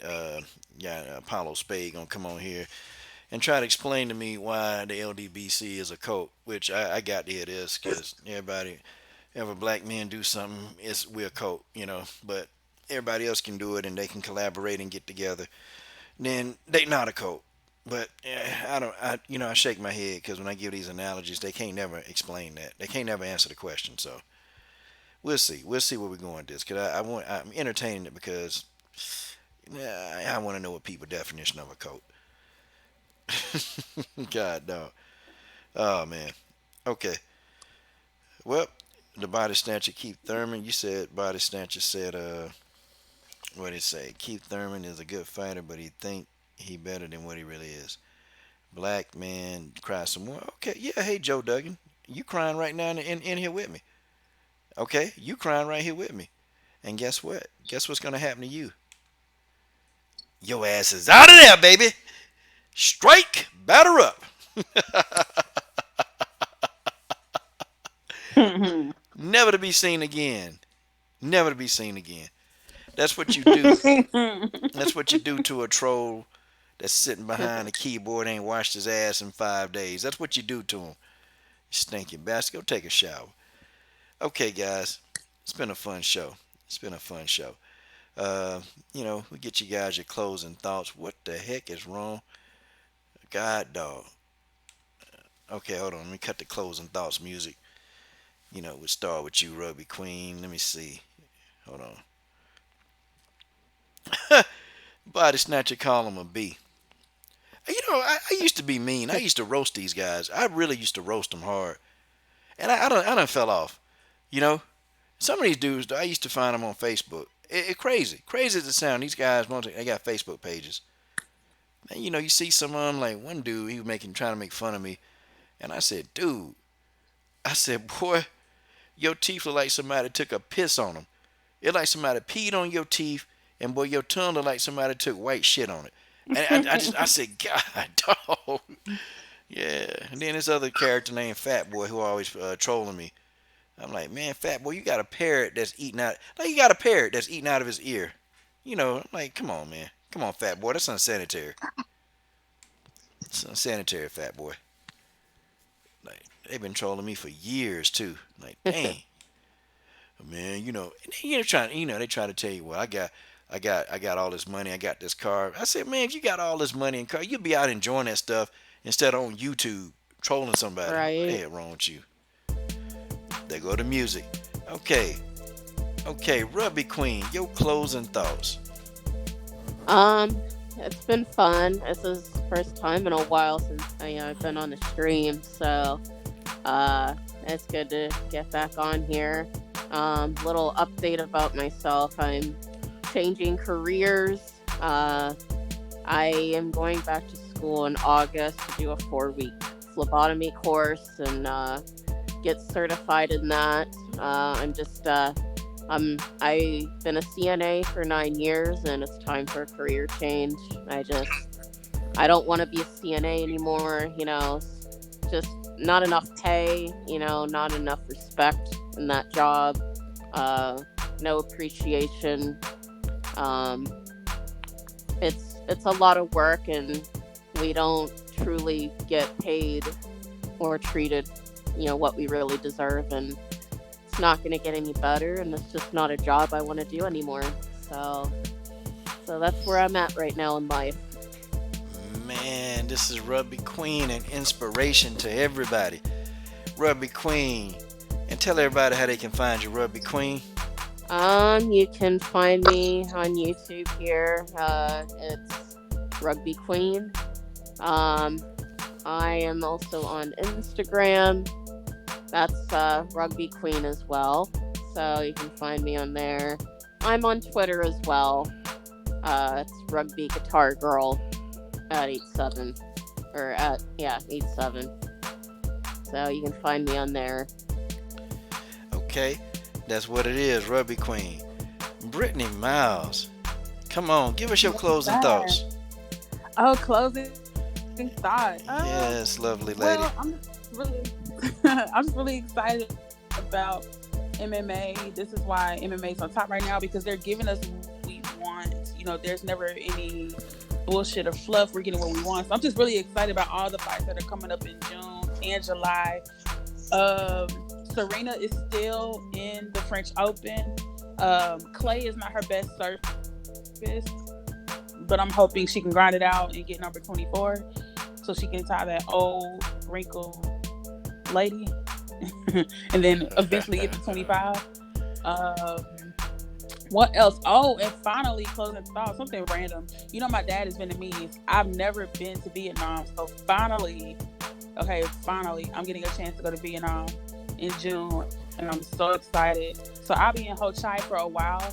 I guess I'm telling when we're coming back, but I'll be there for a while. It's a huge city. I just can't wait. So, you better, hey man, you need to put some videos up. I will. I'm definitely gonna put some videos up on my channel just to show, like, you know, how the city looks and everything like that. I'm excited. I've been out of the country before, because you know I'm a big Serena Williams fan. So I've seen Serena win the Australia Open twice. So I've been to only Australia and Canada, but I've never been to like the continent of Asia. So this is gonna be like monumental. So y'all would definitely see videos. Okay. Yeah. I'm excited. Keith Brown have been to Asia, you know. He's a celebrity over there. Yeah, the body snatcher. Yeah, he's a celebrity. Who? Keith Thurman? No, I said Keith. Oh, really? No, I ain't talking about Keith Thurman. Oh, I thought you were saying Keith Thurman. No, what? I'm talking about Keith Brown. Keith Brown Jr. Yeah. Mm-hmm. Yeah, he is. He a damn celebrity over there. Oh, really? Yeah, them Asian women love him.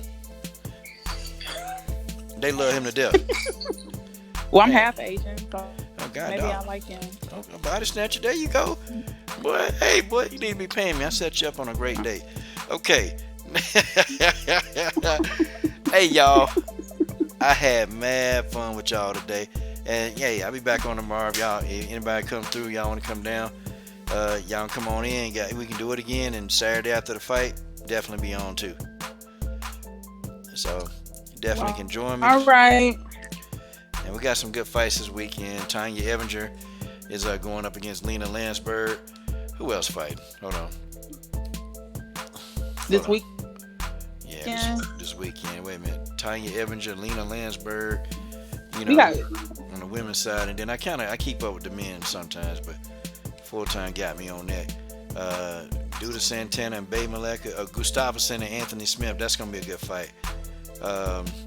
Jimmy Manoir. Yeah, he fighting Alexander Rakic. That's gonna be a good fight. And who else? Yeah, they're all fighting next weekend, right? Not because this weekend is just Joshua alone. I think next weekend is like all the MMA stuff, right? Nah, they're fighting June the 1st. I think. But it's at 10 a.m. Starts at 10 okay. a.m.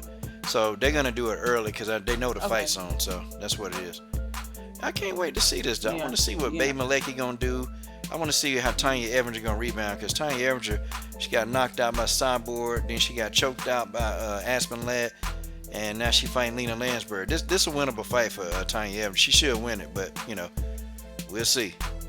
Yeah. We'll see. Tanya Evinger be getting them women, man. She be pulling up on them women, man. That's Tanya Evinger, but y'all. Oh, she do? Yeah, Tanya Evinger be, you know. Tanya Evinger ain't afraid, boy. She ain't afraid. She be pulling up. That's Evinger though. That's how she do. But y'all ladies, I done had a ton of fun with y'all people. So hopefully I pray y'all come on tomorrow. Hey, we can do it again. we can do it again. All right, Coach. Yeah, I may be around. Brittany, I know you. I know you high level busy, so you know what it is. Rubber You Queen know said, I'm an engineer. Okay, like I'm always at the office. Always. "You're working 24/7. That's okay."